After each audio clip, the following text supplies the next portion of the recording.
He comes straight up to me, and the first thing he does is grabs me and jacks me up. So, of course, like my goes up onto the stove. I'm trying to figure out what the hell's going on, and he's like, I'm going to kill you. And I told him, I was like, dude, if you don't get off me, I'm going to shoot you.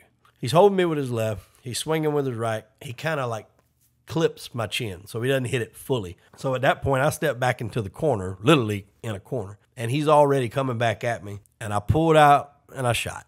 I thought it was twice. Turns out it was 3 times. I didn't learn that until later.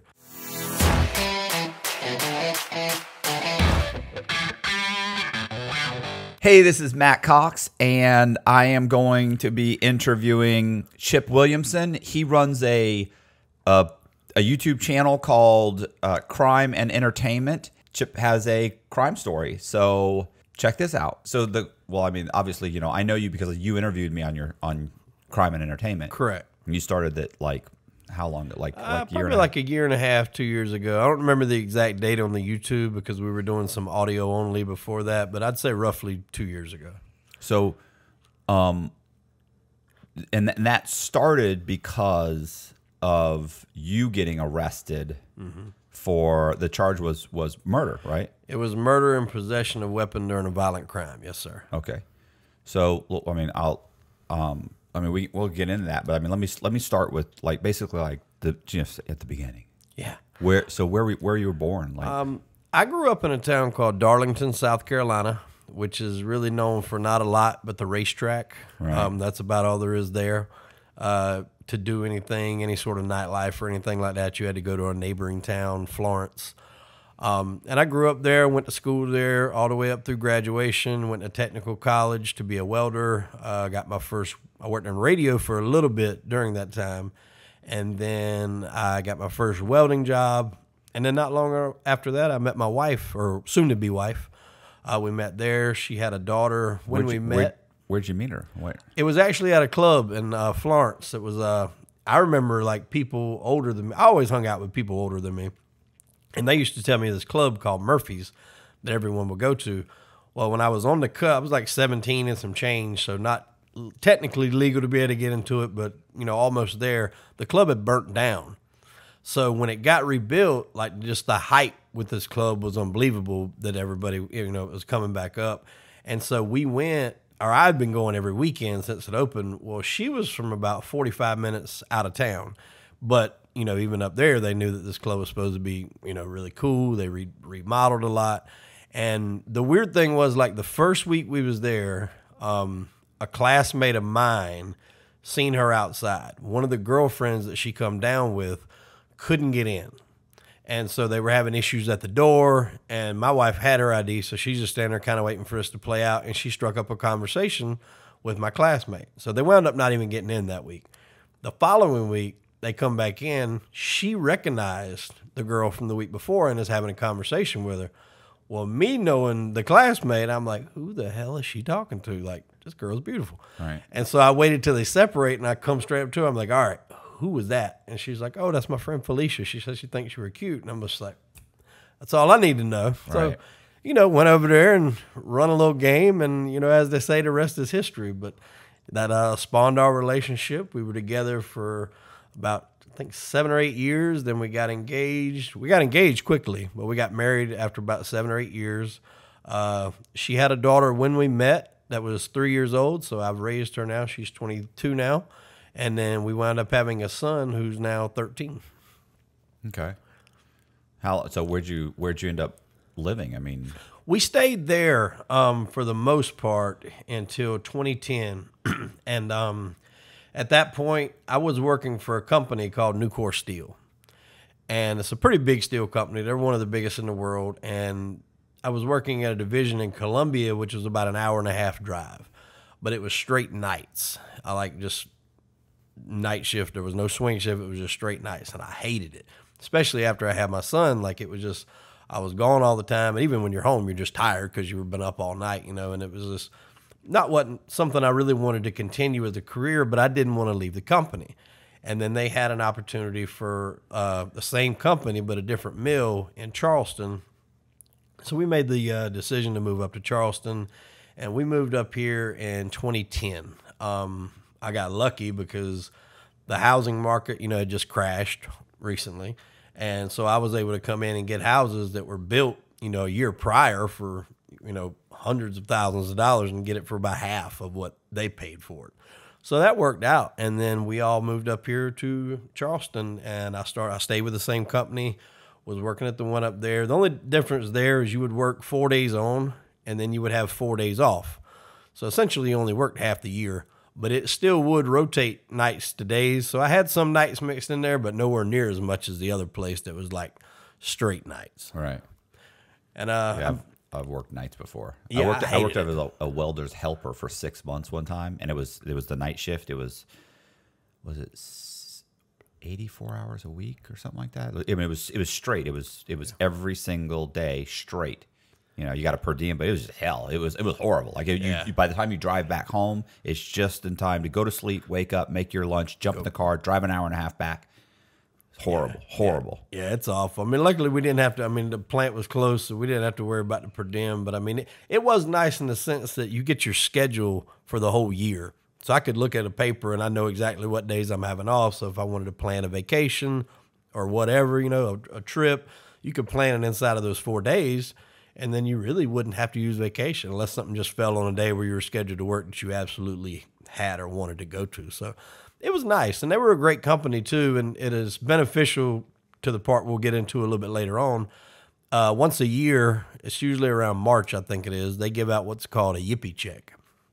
And it's basically a portion of the profits to every employee.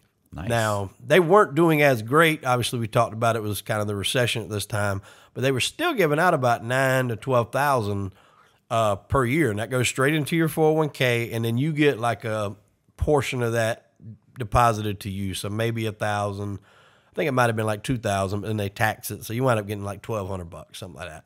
Well, as the economy started getting better, those checks started getting better. So I think one of the last ones that I got was like about 15 grand. So I mean that's nice to go straight into your 401k. Just out of the blue. Yeah. Well, you know that you're going to get it. They call it Yippee Day every year. That check's going to come. So a lot of people look forward for that. They call the Yippee Day and then Black Day because right after Black Day is when people that are on the edge of retirement, they make sure they get that Yippee check, and then they go on about their business and retire. But I mean, it was a tough job, but fortunately, I was able to build up my 401k pretty substantially, which drastically helped out in the situation I would come to find myself in a little bit later on. Okay. So you're living in Charleston. Everything's going good. Mm-hmm. And what's going on with? I mean, marriage is good. There's no problems. It was good. I'd probably say if I had to put a pinpoint on like where things started, there was a Carolina Country Music Festival that was being held in Myrtle Beach. And it was kind of like their version of Woodstock. There was, I can't remember the people's names now. It was Eric Church was going to be there, Lady Antebellum, Cole Swindell, just a lot of the top country singers at the time. But they would start like middle of the day and then play up until, late at night. And we seen this and we was like, this would be a cool concert to go to. So we went down there, and I actually went down on Thursday night. Another one of my buddies met me, my wife, and a bunch of our other friends came down Friday. But like it was pretty much just a drink fest type concert. Right. And Saturday, another one of my buddies that came late, he was like a certified EMT. And he always tells me, he's like, you can't tell people I did that. So I can't tell his name. But he seen me and he's like, dude, he's like, you look awful. He's like, have you slept? And I'm like, not much. And he's like, I got something for you. And he goes down to the car. He brings back an IV bag. And he hooks up the IV bag to me, and I'm sitting there in the chair, and there's a picture. I'll have to see if I can find it and send it to you. But I'm sitting there in the chair. I've got an IV bag hooked to me, and I'm still get a beer in my hand. And then you can look on the counter behind me, and there's like every liquor bottle you can think of on the counter behind me. So it was a good time. But now following that, we go home. He gave you the IV because he felt like you just had too much alcohol in your system. And, yeah. But you wanted to keep drinking. Yeah, wanted to keep going. Right. So, from what I understand, they do that in Vegas quite often. Unbelievable. So yeah, we finished this weekend. The last concert was on Sunday night. And so get up Monday morning, head back. Now, mind you, I haven't been home since I left work to go down there. So I've got a lot of stuff I got to do to get ready, you know, wash clothes, get ready to go to work next morning. Had to be to work at 6 in the morning. So I'm leaving my house around 5. Get in the car, heading to work, and there's really no other way to put it. I just got sleepy and went off the road. You always have that sound when you go off the road that you notice, like, shit, you know. But it was like, I heard that sound for like 2 seconds, and then I heard like a baseball bat hitting a light pole. I mean, it was just, pow! And at that point, I could tell that I was airborne. And like, for a minute, there was nothing. It was like I was floating, and I was just like, where did I run off a cliff? Like, what the hell's going on? And it was just bam, bam, bam, bam, bam. What did you hit? They were extending out a road, making it a 2-lane into a single lane into 2 lanes on each side. So they were digging out with the backhoe. I hit the area where they stopped for I guess for the day or for the time period. And when I went off, I hit like a huge section of concrete that was just there, just sitting there. And when I hit it, it basically sent the car in like a torpedo mode. So I was flipping corner to corner, not end over end. And so the car finally comes to a stop. It's sitting upside down on another car. And that was the only thing that I could visually see because it was dark. I seen the windshield of that other car. But at the time, I didn't know if I was on the road. So I'm like, I might have just killed somebody. You know, I was really nervous, but I had my seatbelt on. It's probably the only thing that saved me, really. And I typically don't wear seatbelts, but I did that morning. So I'm trying to brace below my head so when I undo my seatbelt, I don't fall on my neck. Right. As I'm doing that and wiggling, it rolls off the truck onto the side. So now it's sitting like this with me in the top portion of the driver's seat. So then I get out. The windows are all busted, but I had tint on the windows, so they're not like shattered everywhere, which was good. So I rolled it down, and I was able to literally just climb out of the top. So I climbed out, and I looked like the first thing I seen was like the driver's side front wheel was completely gone. Wasn't there. And I get up there. I'm kind of sitting around. I'm trying to get my bearings, and this car comes riding by. And he's like, dude, are you all right? And I said, I think so. And he's like, you need me to call somebody? And I said, yeah, I guess just call an ambulance. You know, maybe something's wrong that I haven't figured out yet. You know, I don't know. And he's like, well, you don't need me to stay, do you? I was like, nah, I don't know if he was drunk or what he was, but I was just like, nah, go ahead. Just call him for me if you don't mind, because I didn't know where my phone was. So I was trying to pick out like the best place to hop down, because I was like, I don't want to live through this wreck, hop down, then that car move again and fall on me. Yeah. So I got down. My phone was actually in my pocket. I never took it out, so I knew where that was. I walked up to this house, and the house was real distinctive. It was one of those houses where the whole house looked like a roof, and it come all the way down to almost like mid-level. But it was a very odd built house. And I remember like looking at it as I walked up, like, wow, this is a crazy looking house. So I knocked on the door, and the dude comes, and he's like, yeah. And I'm like, man, I just had an accident out here with your pickup truck. And he's like, huh? I said, I landed on top of your pickup truck. And he's like, man, that's my wife's truck. She's had that thing since high school. And I'm like, well, not now. My bad, bro. And he just shuts the door. Just shut it. He didn't say, you okay? You want a drink? Anything I can do for you? You know, a cold rag, nothing. He just shut the door and walked away. So I'm like, all right, guess he's going back to bed. So I was waiting. The ambulance got there. Looking around, it's like, where's the driver? And I'm like, I'm the driver. And it's like, where's the passenger? I'm like, there wasn't any passengers that I know of. It was just me. I guess they couldn't believe that wreck I was walking around, because I'll show you some pictures of this wreck. It's insane. Like every part of the car is dented in, moonroof blown out, front bumper completely gone, tire completely gone. I mean, it was a mess. Like even when we went later on to pick it up from the wrecker, the guy asked how the driver was. And I was like, you're looking at him. He's like, oof, figured you'd have been gone. But this started a situation that I had to deal with my back, because I really did get hurt. It wasn't something that was hurt like right off the bat, but it did develop me a lot of back problems that I still deal with. Did you go to the hospital? Yeah, I went to the hospital. I called after I was waiting when he shut the door on me. I called my wife and let her know. Then I called my job and obviously let them know that I wouldn't be coming in. And the ambulance got there, and my wife was on the way. So by the time she got there, it looked a lot worse, because they're transporting me to the hospital, so they've got me on a board. They've got tape wrapped around my head. Yeah. They've got a neck brace on. I mean, I look like I'm, in bad shape. Yeah. And she's panicking. She's, oh my God. And I'm just like, no, it's cool. It's just precaution. Like I was literally just standing up 2 minutes ago. So we go to the emergency room and they run tests and x-rays, and the guy comes back out and he's like, I don't know what your religion is or who you pray to. He's like, but just keep it up. It's working. And I was like, all right. But then like a week later, I started, which I knew I was going to be sore the next couple of days anyway. That's always how wrecks are. Yeah. And I started developing some pain in my lower back, and it's like my L4, L5, and S1 are just really, really damaged back there. And since then, I've been using different techniques to try to help it, different shots, cortisone shots, different things. They're saying it's not imperative enough to go in and require surgery to do it, because then you're going to have a permanent discomfort for the rest of your life. But if we can manage it to where you can, get by without having to do it, it's better this way. So those are the steps I've been following since then. But that particular incident kind of started a chain reaction because I was out of work for a little while.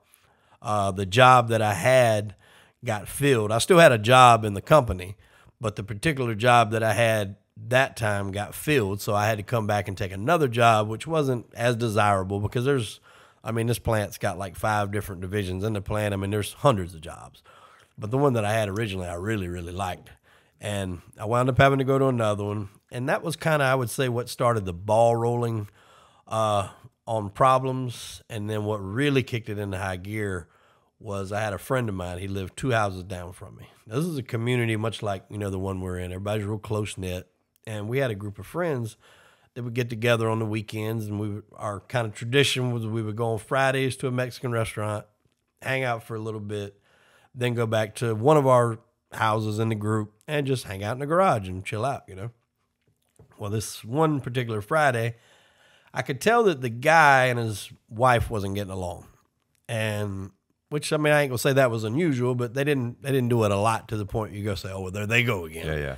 Yeah. But great dude. Anytime I'd ever met him, always offered, to bring something, or, great mood, wife, 2 kids, good job, off on Fridays, had a Harley, bike, boat, drove a Mercedes. Like, if you were to say, give me a life as a 40-something-year-old man, that's the guy's life you want. Right. And so we leave there. We go to a friend's house. We're all sitting around. You could tell he was probably drank, 1 or 2 more drinks than usual. And my wife calls me. She's actually at another friend of ours' house that's like right around the corner. And she's like, hey, come over here and, hang out with us for a little bit. So I was like, all right. So I told everybody there bye. Literally like down the street to the right. That's where they live at. So I'm there maybe 15, 20 minutes. We're talking. And then all of a sudden you hear the scream. But we have a lot of kids in our neighborhood, so we weren't sure if it was kids playing or whatever, because it wasn't super late, maybe 10 o'clock. And then the more you heard it, you could tell it was a serious style scream, like something was wrong. And I remember it real, real vividly because the song Johnny Cash Hurt was playing on the radio. So it was like, it kind of gave a more eerier feeling than normal. Cause I remember just thinking like, God, every time I hear that song, I think about this. But so we go out, and there's only, from that guy's house we were at, there's only like 3 houses up entrance to the neighborhood. But the first house is the couple that I was referring to. So it's only like a 2-house gap between them and their house. So I go running up, and there's this woman rolling around in the ground, just screaming to the top of her lungs, can't stop. If she does stop, then she takes a breath and starts screaming again. Is this your buddy's wife? Yes. I didn't know it at the time. For whatever reason, the guy whose house that I was with, he went straight in the house. I don't know what prompted him to do that, but I thought, because there was a car stopped, I think just trying to figure out what was going on, I was thinking maybe there was a domestic something, guy hit a girl, she's rolling around on the ground, something like that. So I go to the girl on the ground. Once I roll her over, I realize it's the couple that we were with at the Mexican restaurant. But she's already in like night clothes. I just left. They were in, street clothes. And I was just like, what the hell's going on? And she's like, he did it. He shot himself. And I was like, who? And she said his name. And I was like, oh. So I go running in the house. And the way his house was set up, you come in, you had a dining room to the left, open area living room to the right, and then kitchen was like open to the dining room. And I seen a pair of feet like hanging out. And when I cut the corner, the other friend of mine whose house we were at, before when all this happened, he was already at his head. He had his shirt off. He had like wrapped it around his head. And at the end of the day, what had happened was the guy put a gun in his mouth and he committed suicide. And Matt, when I tell you this was the worst thing I'd ever seen in my life, like I'd never seen nothing like it before. I've been with family members that are older and passed away, so I've seen death and I've seen people die, but that's different. Like this was, I get more nightmares about that than I do anything that I've went through since then. And I think that was just something that kind of started me on a downward spiral. I'd say probably a depression too.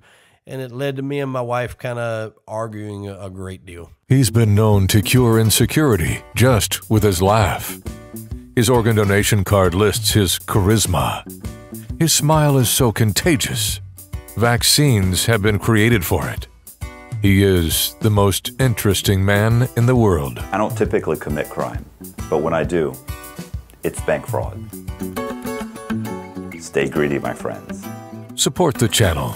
Join Matthew Cox's Patreon. You didn't know, you knew the couple you'd had dinner with, but you weren't, like, were they a part of your group? Yeah, I'd only recently met him, I'd say probably like 2 months. So we hadn't known each other, like I said, years and years, but he was just one of them people that as soon as he come in, he was going to click with whatever group he was with. Super nice guy. So what did you find out happened? He just walked in there, pulled a fucking gun? Remember I told you I could tell they were arguing at the dinner, and from what I know, they had some arguments earlier on in the dinner, and there was a lot of stuff, I guess, behind the scenes that people didn't know, and it boiled over that night, and it was a situation where he had apparently threatened to do this a couple times, and so it was, probably thought it was that again, but this time he actually went through with it. But he had never said that around any of the guys that had been with him. Hey, I'm battling, I'm struggling. That was never done. So obviously, you hear that, you're thinking, well, he's probably doing that to control the woman, right? Which is, sadly, some people do that. They'll threaten that to keep a woman under control. But like, if I'd had to put money on any of my friends doing it, he would have been the last one to do it. Because like I said, he had on the surface, he had everything you wanted for a guy at his age. So that slowly started leading to, you and your wife start having problems. Like, what are those arguments over? At the time, drinking. I just didn't want to be home. I felt like if I was home, I was just going to sit there and be miserable. And it was, and a lot of it was my fault. I'll square the shoulders on a lot of it, put the blame on my shoulders. We had issues from before, not I shouldn't say issues, but we had petty fights about stuff. But like, how women are, sometimes they will come back up later on. And I'm not that type of guy. Like when we put a problem or an issue to bed, I don't want to bring it up again in 6 months. Yeah. And sometimes that would happen. And it was just like, it was getting to the point where I told my wife, I was like, you know what, we need a break. And I thought it was the right thing to do. I didn't say, it's over, don't ever want to see you again. That eventually led to that. We were going to get a divorce, but at first we was just like, hey, we need a break. We need to separate. And once we separated, I let her stay in the house that we were living at, and I moved into someone's house that was still in the neighborhood that was around the corner. And I told him, told her, I was like, look, I said, if you start seeing somebody, like, you got to let me know, because I'm not going to be paying the bills at this house and another dude coming over sitting on my couch and watching ESPN on my TV.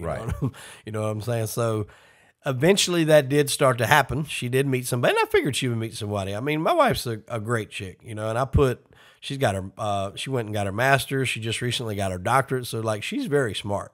And she brings a lot to the table. So I knew if she started to be actively looking, it would not take long for someone to jump on that. So I didn't even have a problem with the guy, doing that. If I would have been in his situation, I would have jumped at the chance too. So when this happened, this is in 2017. The guy's suicide was in like July, August. This is around November when she tells me that, she met someone. And I'm just like, all right, well, you remember the transition I told you, you have to slide on out. Wherever you go is up to you. And November the 1st, it was the day after Halloween. I remember we went over there and took my son trick-or-treating. And then the next day she moved out to another house. The way our neighborhood is set up, you got like 5 different communities. So you have mine, which is like old rice. Then you have, 2 or 3 more all the way back. I mean, it goes for miles. Yeah, that's like this one. You Yeah. saw all the different subdivisions, Yeah. all located in one massive community. Right. And that's exactly what we are. And she moved in one about 3 subdivisions back. And I mean, I broke her balls for a little bit about it. I'm like, you couldn't have moved like, 10 minutes away, Right. something like that. And then I got to bump into you at Publix or something. But, it still wasn't hateful. It wasn't like we hated each other. And, that was the situation. I mean, she was doing her thing. She met the guy moved in. I was doing my thing. And it was what it was. We were going to get a divorce. Did you know the guy? No, I had no idea who he was. He was not from around here. He had recently moved here. And so we were going forward with everything. We agreed we were going to get a divorce, partly because I could give her some of my money from my 401k. And it was kind of a workaround for me. I was going to agree to pull more out than what she wanted. And then she was going to give it back to me. Right. So if she only So you don't wanted have to pay the fees. right, and don't have to right, pay the right. fees and all that. It was a way for me to kind of get an early withdrawal, basically, a little workaround. So if the IRS is listening, that didn't happen. So we're good. That's fine. No harm, no foul. So that was the plan. So I hired a divorce attorney, and we just really didn't talk until around the month of December. We were trying to figure out like how we were going to do things with the kids, and who was going to go where, what was going to go what, and we were just talking. I'm like, well, how's things going with you? And she's like, not too good, this, that, and the other. And I was just kind of messing with her. I was like, I told you, you're going to have a hard time trying to find somebody that's going to put up with all your shit, Right. know. And slowly but surely, we started kind of talking again. But I think we both weren't sure if it was something we wanted to restart, but there was definitely still love there, and that was normal. Yeah, that's very common. Yeah. I was actually saying that to Connor. I was like, guys will you can have a breakup and then it's funny, even couples that are at each other's throat, you still, every couple of weeks, you might get that phone call like, can you come over? You're like, you're like, fuck. Yeah, you come over, you stay the night, you get up and leave the next morning. Next thing you know, 2 weeks later, even though you're seeing somebody else, there's that slight overlap until you get to a point where you're like, one of the two people says, yeah, we're not doing this anymore. Yeah. I'm with this person. This is over. But there's usually that kind of, or even sometimes it's just a matter of this person has been in your life so long, things happen and you need somebody to tell. Yeah. So you tell the person that you were closest to, even though it's not working out. Yeah, and that was a lot with me and her. Like, we've had a lot of people pass away in her family. Her dad, who was hugely important in her life, he passed away, and that was like really put a number on her. Later on, her aunt suddenly, shockingly died. She had a brain tumor, and their family structure, she was only just a couple years older than my wife. So even though that was her aunt, they were more like sisters because the time gap or age gap wasn't very huge. They both had daughters that were the same age.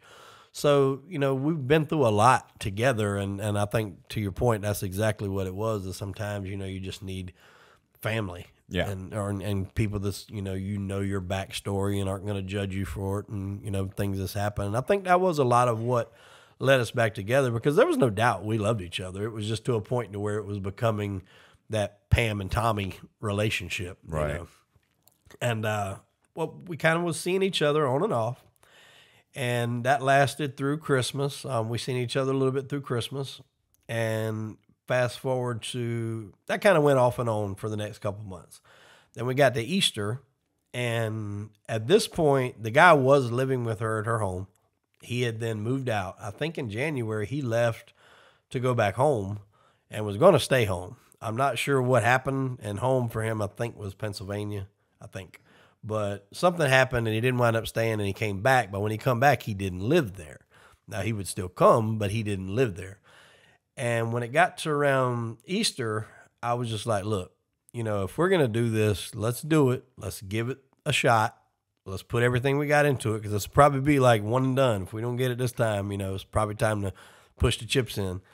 I was like, but he's going to have to go. You're going to have to tell him, you're coming back here. Just tell him, And that was kind of what set everything in motion, because we were together for a whole weekend. We went to her mom's for Easter weekend. We went to Myrtle Beach, stayed up there for like 4 days. And then we come back on a Thursday. Come back on a Friday. And my son had a soccer game the next day on a Saturday. And I was like, all right, well, you're going to tell him, tonight, everything, what was going on. And she's like, yeah, I'll tell him. So at the soccer game, I'm sitting there and she comes up and I was like, well, how did he take it? And he's like, he didn't take it. She said he came in, said his head was killing him. He went straight to bed. Now, this guy was a former vet and he had diagnosed PTSD. So some of the meds that he was on, when he would come home, he would take them and just pass right out. Right. And I don't know all the names of the meds and stuff that he was on, but that's generally what would happen. So she said, all right, I'm going to tell him today.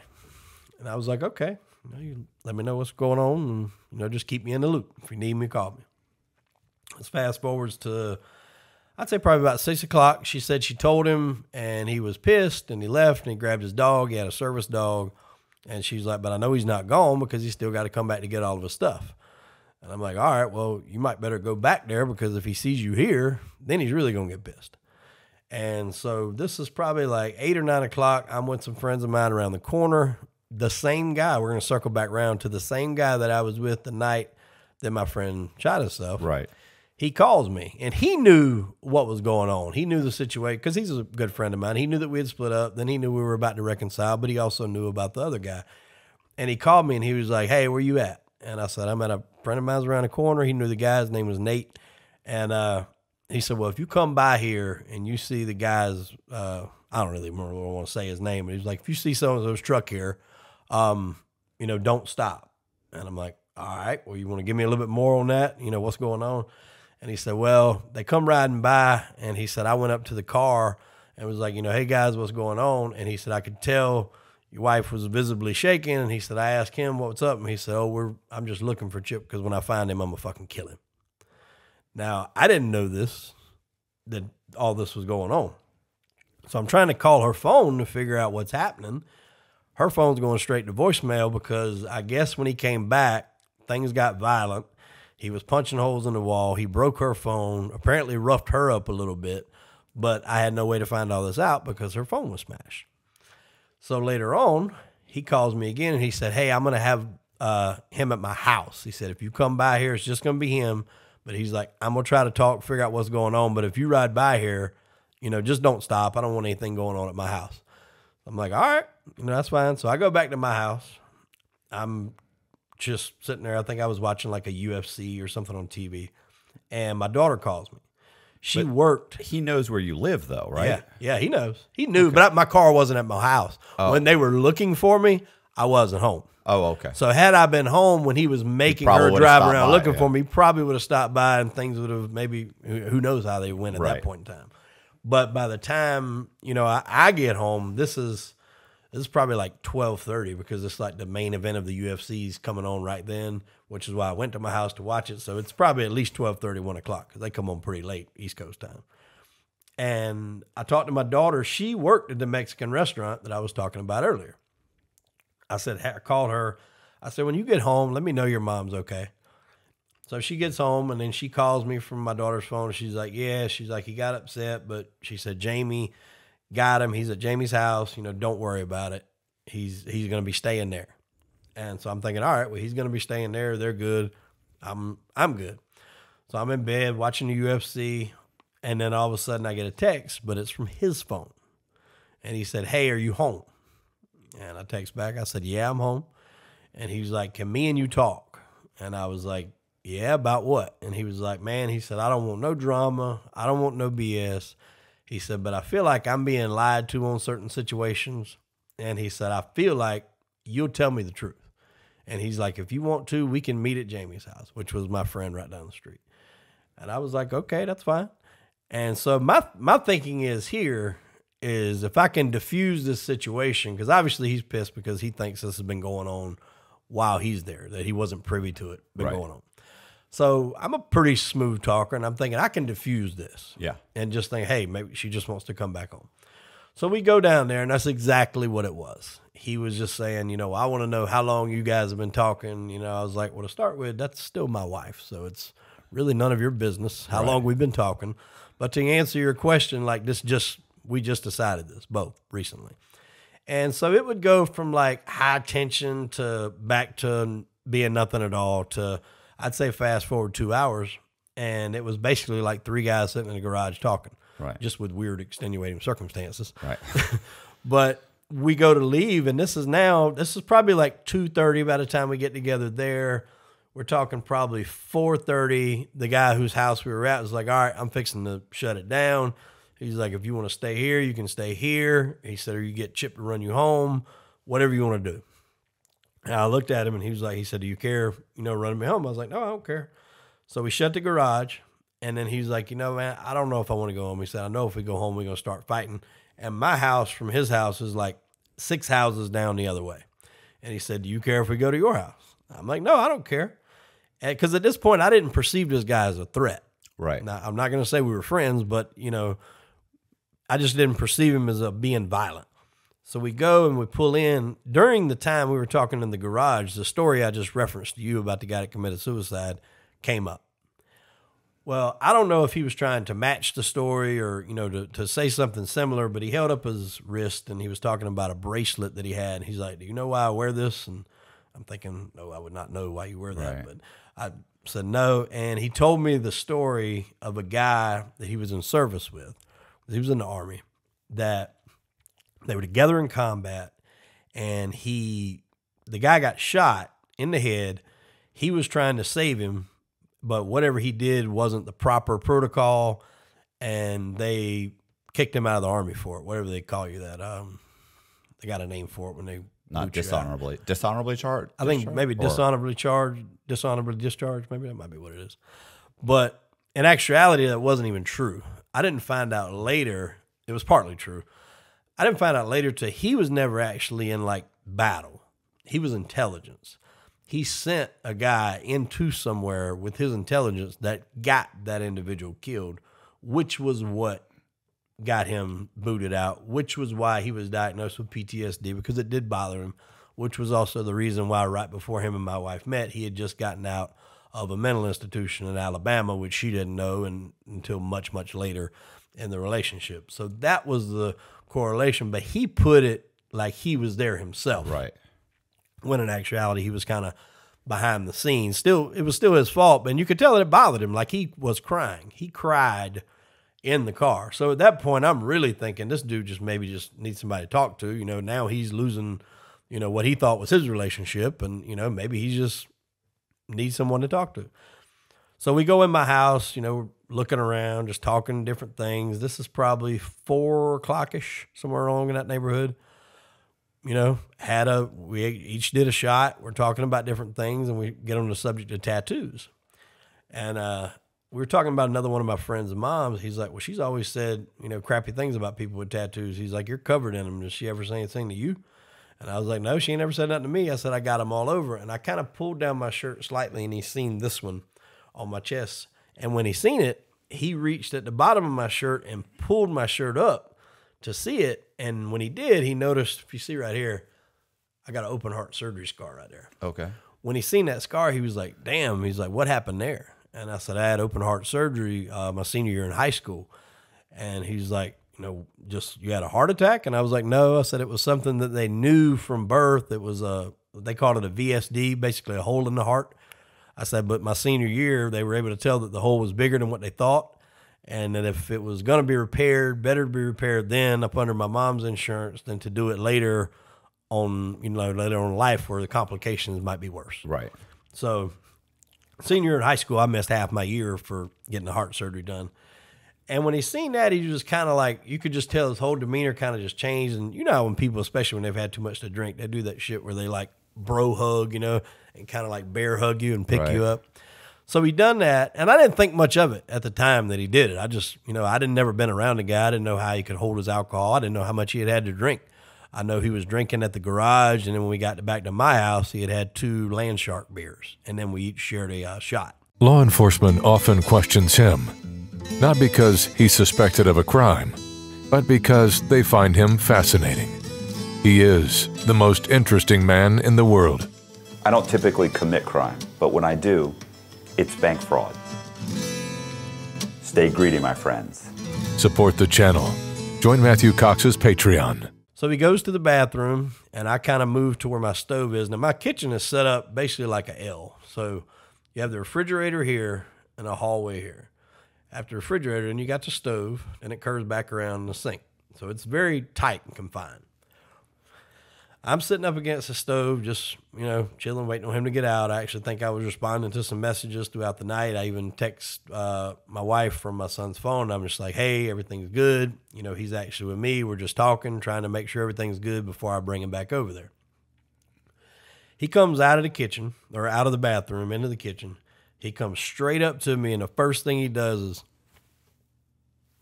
grabs me and jacks me up. So, of course, my ass goes up onto the stove. I'm trying to figure out what the hell's going on. And he's like, I'm going to fucking kill you. And I'm just like, I thought he was joking for a minute, but then the more I could feel his hand and I seen that look in his eyes, I was like, all right, this dude's not joking. So I was able to get down off the stove. He tries to knee me, bring up his knee. So I turn my body a little bit. He still got me slightly, but he didn't really get it full effect. And I told him, I was like, dude, if you don't get off me, I'm going to shoot you. And he goes back, he cocks back his right hand. And I'll jump back 1 second. Whenever he pulled up that shirt to see that scar, he had to see that I had a gun on me, because that's where it was. Right. And I was a CWP carrier. I had been for years. I'd owned guns since I was 18 years old. So it was normal for me to have a gun on me, because I know that was the first thing. It was like, why'd you have a gun? I'm a CWP holder. I always have a gun. Right. I'd had it for years. And I've been pulled over with that same gun with those numbers ran. So there's documentation that that's the gun that I carry around. Well, when he swings, he's holding me with his left. He's swinging with his right. He kind of clips my chin, so he doesn't hit it fully. So as his body's turning, he lets go with his hand. So at that point, I step back into the corner, literally in a corner, and he's already coming back at me. And I pulled out and I shot. I thought it was twice. Turns out it was 3 times. I didn't learn that until later. But and that's a guy thing, guys will talk junk to each other, maybe via text message or maybe in face-to-face. But when you put hands on somebody, that's another level. And then I don't know this guy really like that. And, with the situation that he just talked about, I obviously know he's got some things going on mentally. He is getting told that, we're getting back together. And then he tells me he's going to kill me. I got to take him at his word. Yeah. And he's in your house. Yeah. It's a bad situation. He's drinking. He's attacking you. And what I always find, so whenever you hear about a police shooting or they wrestled and people are like, well, they didn't have to shoot him. Well, wait a minute. The officer's armed.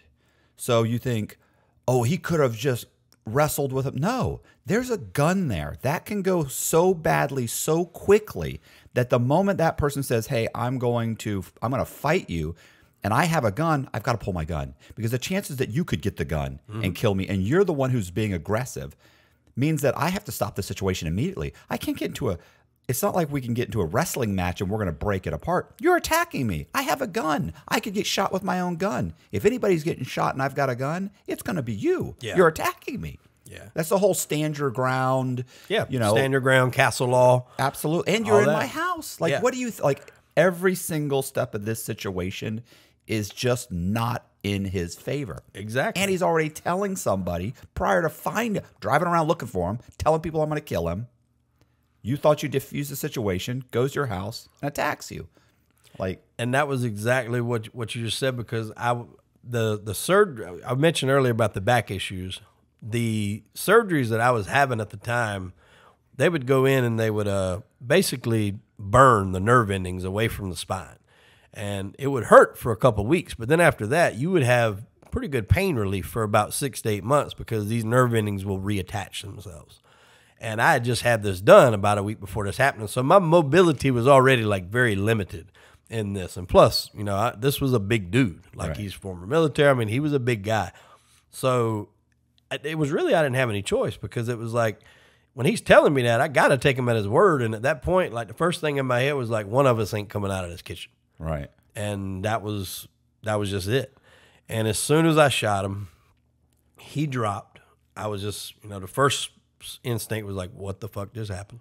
So I put the gun down, picked up the phone, immediately called 911. I didn't touch him. I didn't move anything. I didn't mess with anything. Because at my point in my mind, I haven't done anything wrong. Right. I've defended myself in my house. Now, the 911 call, which there's portions of it available online, has become a huge point of contention because when I was on the phone, the first thing that I said was, I had a friend of mine in my house. He started hitting me. I had no choice. I had to shoot him. The friend of mine thing got blown real out of proportion because people was like, well, they weren't friends. And I'm just like, I didn't have time to tell the whole fucking story to the 911 operator. I just sum it up. Yeah, I'm like, all right, well, he's dying, but wait a minute. Let me tell you this long story for 20 minutes. It was the first thing that I could think of to get her to there because it wasn't a robber. I didn't want to think he was robbing me. Right. But that was the first thing that I said. Yeah, maybe not the best choice of words, but you try being in this situation and coming up with a better explanation to get him there. My main thing is I just wanted him to get there. Yeah. And so I talked to the 911 operator, and she's like, you know, how is he? This, that, and the other. Is he breathing? Is he talking? Is he moving? And I'm telling her what he was doing. He never talked. He was making some noises. And she was like, you know, do you have a towel nearby? And I said, yeah, there's one in my bathroom. She said, can you go get the towel and place it over the wounds? I run to the bathroom. I yank the towel. I yanked the towel so hard off the bathroom wall that it brings the whole damn bracket with it. Right. You know, the little bracket you hang your towel. So I go back, I pull up his shirt, and I see two small wounds that looks like if you were to take a pencil and just stab through paper. Very, very small. Right. And I put the towel over that, and I hold it till the police get there. Sit there, and she's like, you know, is the door unlocked? I said, yeah. She's like, you know, make sure the gun's unloaded, out of sight. You don't want to have that on you when the cops get there. I'm like, it's on the counter. It's unloaded. I was like, the door's unlocked. They can just come on in, whatever they want to do. And she said, okay, the officer's there. She said, we need you to go outside with your hands up. So I go outside, hands up. They cuffed me, but he doesn't say I'm under arrest. He just said, we got to see what's going on. So he cuffs me, puts me in the car. He was the first officer on the scene. So he goes in and checks everything out. Then there's another officer, and then cops just keep coming. And you'd imagine if something out like that happens in one of these streets, and all these streets are filled with cops, every neighbor's, because at this point it's 6:30, 7 in the morning, every neighbor's like looking out the window, what the hell's going on? I'm sitting out there in a cop car in the back seat. There's ambulances there now. There's like the fire EMS is there now. I mean, it's the whole street is packed. And I'm just sitting there waiting, and I see him finally bring him out, and they get in the ambulance, they leave. Still nobody's come to me for anything. Finally, a female cop comes back, and she reads me my rights and asks me if I'm, wants to answer any questions. And I told her, no, not without a lawyer. So that was that part. So I knew they couldn't ask me anything else. I'd say probably another hour goes by, and I'm still in there, and I'm kind of nodding to one of the cops, like telling him to come here. And he's like, yeah. And I was like, dude, I got to go to the bathroom. And he's like, well, I don't know what to tell you. You're going to have to hold it. And I was like, no, I don't know what to tell you. Like, there's no holding. It's about to happen. It can happen in this car, in this yard, or in the house. But, like, I got to go. So they let me go, or they took me out. They took me upstairs into my house. And they was like, is there somewhere here you can change clothes? And I'm like, yeah, this is my house. So everything in here is my house. So we go upstairs, change clothes. They take all the clothes that I have on that day, shirt, pants, boots, all that stuff, which is, I guess, common. And I changed clothes, and he asked me if there's anywhere I can go until everything gets resolved. And I'm like, well, yeah, by this time, I mean, people that I knew in that neighborhood were like sitting around the house in golf carts, just trying to figure out what the hell was going on. So I go and I pick one up. I'm like, hey, I'm going to go hang out at your house until they finish. And he's like, all right. So I told him what the address was, and we go over there, and it's like probably 8 in the morning, 9 in the morning at this point. I'm still haven't been to bed yet. I mean, just, adrenaline's still through the roof.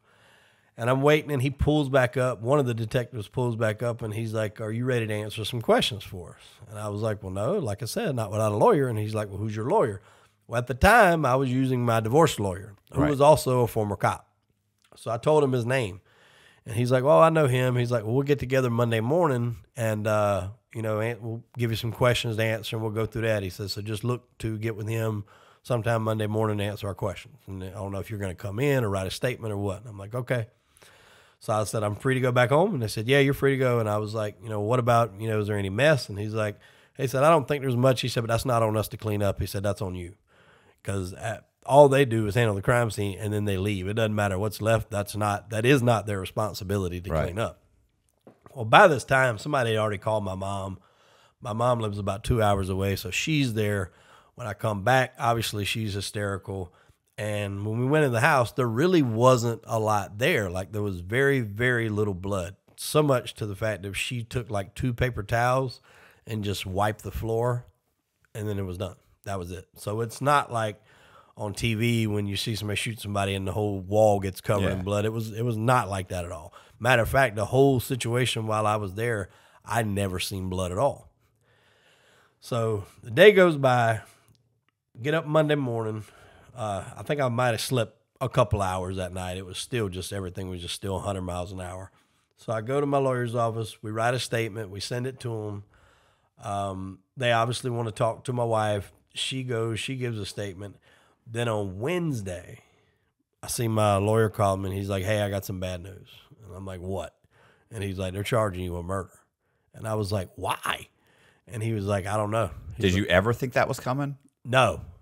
Especially not after they let me go like that morning. I figured I was probably going to have to go to jail.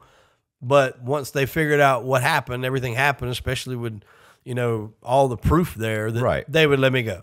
That was what I was thinking. But then when they didn't even take me to jail, you thought I'm never doing it. Yeah, this is they realized what happened. Yeah, this is clear cut, because the way everything happened in that kitchen, I'll get into this a little bit more in a little bit, but like everything was backed up just by the way stuff happened. So two out of the 3 shots went through and through. One of them hit my refrigerator and then bounced and hit a wall. The other one hit like a 24 pack of water that was sitting beside the refrigerator. The other one struck that. So what that did was that proved that I said I was standing in the corner. Right. It proved that I was standing in the corner. Otherwise, you can't get that indentation on that refrigerator to bounce over here if you're anywhere else but where I told you. Also, a shell casing was recovered in the sink, which when you're in that corner, shell casing or sinks to the right, shell casings are ejected to the right and back. So everything was lining up that way. And trust me, I did not have the wherewithal at that time to go start checking all this stuff out, and, you know, measuring stuff and looking for stuff. It was just, I didn't need to lie. I didn't need to tell anything that didn't happen, because everything was the truth, and it was backed up by what I said. Right. So he tells me they're going to do that. And I'm just like, dude, you know, I don't really know about you handling this. I was like, no disrespect, but like, if you handled a case like this before? And he's like, well, I've handled a few. He's like, but if you want to look for other options, he's like, that's on you. He's like, you know, I won't get mad or upset. He's like, this is a case that you got to deal with.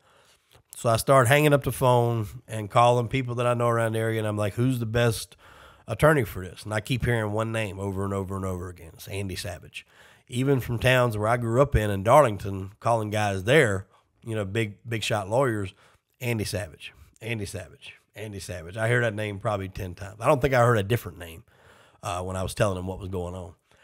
So at this point, it's late in the day on Tuesday. They want me to turn myself in on Wednesday. So it's like, we're talking less than 24 hours here. I got to turn myself into jail. So I called his, they were closed, but you have like a 1-800 number or whatever. You can leave a message and it gets checked. And if it's important enough, then they contact him. Left a message, told him what was going on. He calls me, kind of gets a little gist of it. He said, I don't want to know everything. He said, just give me the broad strokes. When are you supposed to be turning yourself in? I told him, he said, be at my office at 6:30 tomorrow morning. I was like, all right. So me, my wife, my mom, they carried me up there 6:30, and we basically break down the story, kind of just at this point from what we knew, you know, told him everything. And he was like, why are we here? And I was like, your guess is as good as mine, bro. I don't know. Like, you know, they can't even paint this as a jealousy thing, because he wasn't the one. He would be the one that would be the jealous one, not me. Right. Like, it's not like this just happened. Yeah. It's not like he took your wife and you lured him to your house and shot him. Right. This is him. He's getting his walking papers. He's getting the boot. Exactly. And usually 9 times out of 10, you probably know this, whoever's where they're not supposed to be is the one with the problem. Right. That's typically how it is. And he was just like, is it an election year? Is somebody trying to make a statement? And I was just like, I don't know. I just know I didn't do anything wrong. So huge amount of money we got to come. Good lawyers are not cheap. If anybody out there that finds themselves in need of an attorney, they're worth every penny, or the right ones could be. Mine was, but they are not cheap. But the reason they're not cheap is, like, as I'm sitting here telling him this stuff, like I'm mentioning names, this, that, and the other, papers are just being printed. Stuff on the guy, on me, on everything, on his, you know, military records. I mean, just everything that could be pulled was being pulled like almost verbatim as I'm saying it. Like it was literally, that scene was like something out of a movie, everything that was being done. And he goes and he said, when are you supposed to turn yourself in? I said, today, like in a couple hours at 12 o'clock. And he's like, give me a minute. So he comes back and he's like, all right, I got your, you don't have to go till Friday. He's like, but I'm going to try to get it pushed back till Sunday. He said, I'm telling him I'm taking you on as a client. You know, we need some time to get stuff ready. So basically what he needs from me is he's like, you know, reach out to everybody you know, get some character letters wrote up, you know, talking about who you are, what kind of person you are. He said, we'll present that with to a judge for bond. He's like, typically in situations like this, I like to tell people to just sit in jail for a while and wait and let the heat die down. He's like, but in your case, I don't really see any reason why you should have to do that, because he actually represented, I don't know if you remember the case, but Mark Schlager, where Walter Scott, there was a video of the guy running away and the cop shot him like 9 times in the back. Was unarmed. Yeah. Well, there's more to it than that, okay. But my lawyer was Walter Scott's lawyer. Mark Schlager's lawyer. And he actually got him off on the local trial, but then the state come in and you didn't get him off. He got him off on the state, and then the feds come in, and he actually got found guilty in the feds.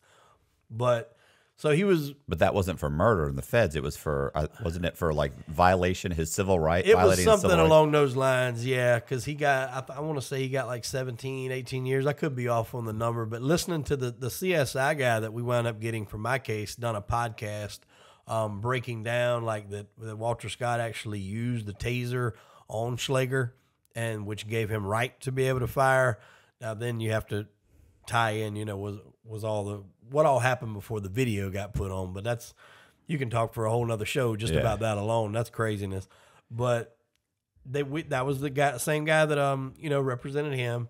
And so we got all the stuff together. We got all the character letters together. And then he wound up getting it pushed back until Sunday. He's like, you don't have to turn yourself into Sunday at 1 o'clock. So I'm like, you know, a couple days. Yeah. At least you don't have to sit in jail over the weekend. Yeah, sit in jail over the weekend. That's a couple days. So we're trying to get everything together. We get I think I got like 65 character letters from different people. I would have had a lot more, but some of my friends are felons, and they're like, I don't know if I should write one. And I'm just like, well, maybe you're right. Just keep your letter. I was like, I appreciate it, but just keep your letter. And so we go in, and everybody comes down to my house like that weekend. Say, I don't want it to sound like we weren't care. It was almost like a party, right? Like going away party, kind of. Like everybody come, we eat. You could tell there was like an uncomfortableness amongst everybody, but it was kind of like, you know, just in case something goes wrong, if they do decide to keep me or whatever reason, it was just one last time everybody's getting together. So we get together, we eat, everybody hangs out, and then Sunday morning, me and my wife got in the back of the car, and my mom and stepdad took me to jail and dropped me off, and you know, I hugged everybody before I went in because I didn't know what was going to happen. I mean, getting bond for murder is not an easy thing. Right. A lot of times you don't get bond for murder. You have to stay in for a while. So it was I went in there not really knowing what was going to happen. I go in and you know, sit down on the bench. I'd never been arrested before, mind you. I want to make this clear. I'm not somebody that's a frequenter of the county jail. I've never been arrested before in my life. And so, but this was a big one to go in there for. And I sit down on the bench, and there's this guy, and you could tell he was like an old biker guy or whatever, you know, probably had a little bit too much to drink, and he's like, bench of shame, huh? I was like, yeah, guess you could say that, you know, 'cause I'd always been told, you know, just don't talk. Just stay quiet, stay to yourself. So he says that, and they fingerprint us and, excuse me, do all that good stuff, take us to the holding room, and he sits by me, and he's like talking, and then they come to see the magistrate. Well, I already knew that with my charge, a magistrate couldn't grant me bond. I had to go in front of the circuit court. Well, they take me, another younger kid, that guy, all to the room. Now, we're handcuffed, wrist to wrist, ankle to ankle, having to shimmy down the hall, and one by one, my last name is Williamson, so I'm always going to be last in everything they call. The first kid was like possession of marijuana. You know, PR bond, he goes, that was DUI, second offense. You'll have to get somebody to bail you out, yada. Stand, Mr. Williamson, you'll be in charge of murder and a violent crime. And when he said that, the guy that I've been talking to this whole time, he's just like, and he just kind of start scooting down away. So I was like, you know, yes, sir, I know I have to see the circuit court. We go back into the room. He immediately comes straight in, picks the stuff where it was at, goes to the opposite corner of the room. Don't say nothing else to me the rest of the time. That's funny. Yeah. So I was like, well, at least I can get some little peace and quiet here. But that didn't last very much long either. Because this is like the holding tank, as people are getting arrested. Everybody goes into this tank until it starts to get full, and then they'll start dispersing you out into the pods of the prison. But I knew I had court the next morning at 9 a.m., so I'm still in street clothes. And we have court, 9 a.m. They come and get me. And I'm in a room with all, like, people that have been there for a while. One guy had just set his sister on fire. He's waiting to see the circuit court judge. And that's the thing is, like, you have to see the circuit court. The circuit court rotates throughout the county. So if I'd have went in there and they would have been in another county, say Dorchester County, I'd have had to wait till they rolled back around to my county, which was Berkeley County. Luckily, they were in Berkeley County that week, so I didn't have to wait. I was able to literally go to court for it the next day. So I caught a break on that. He's in there, like I said, he set his sister on fire. He comes back in happy, smiling, because he only got 14 years because he could have got 30. Another guy's in there saying how he's going to go to Atlanta he's going to tell the cops he's going to testify against somebody to get him locked up, but he's really going to Atlanta because Atlanta's prisons got better food, and he'll get better food for a couple of weeks because the prison food where I guess we were at here was horrible.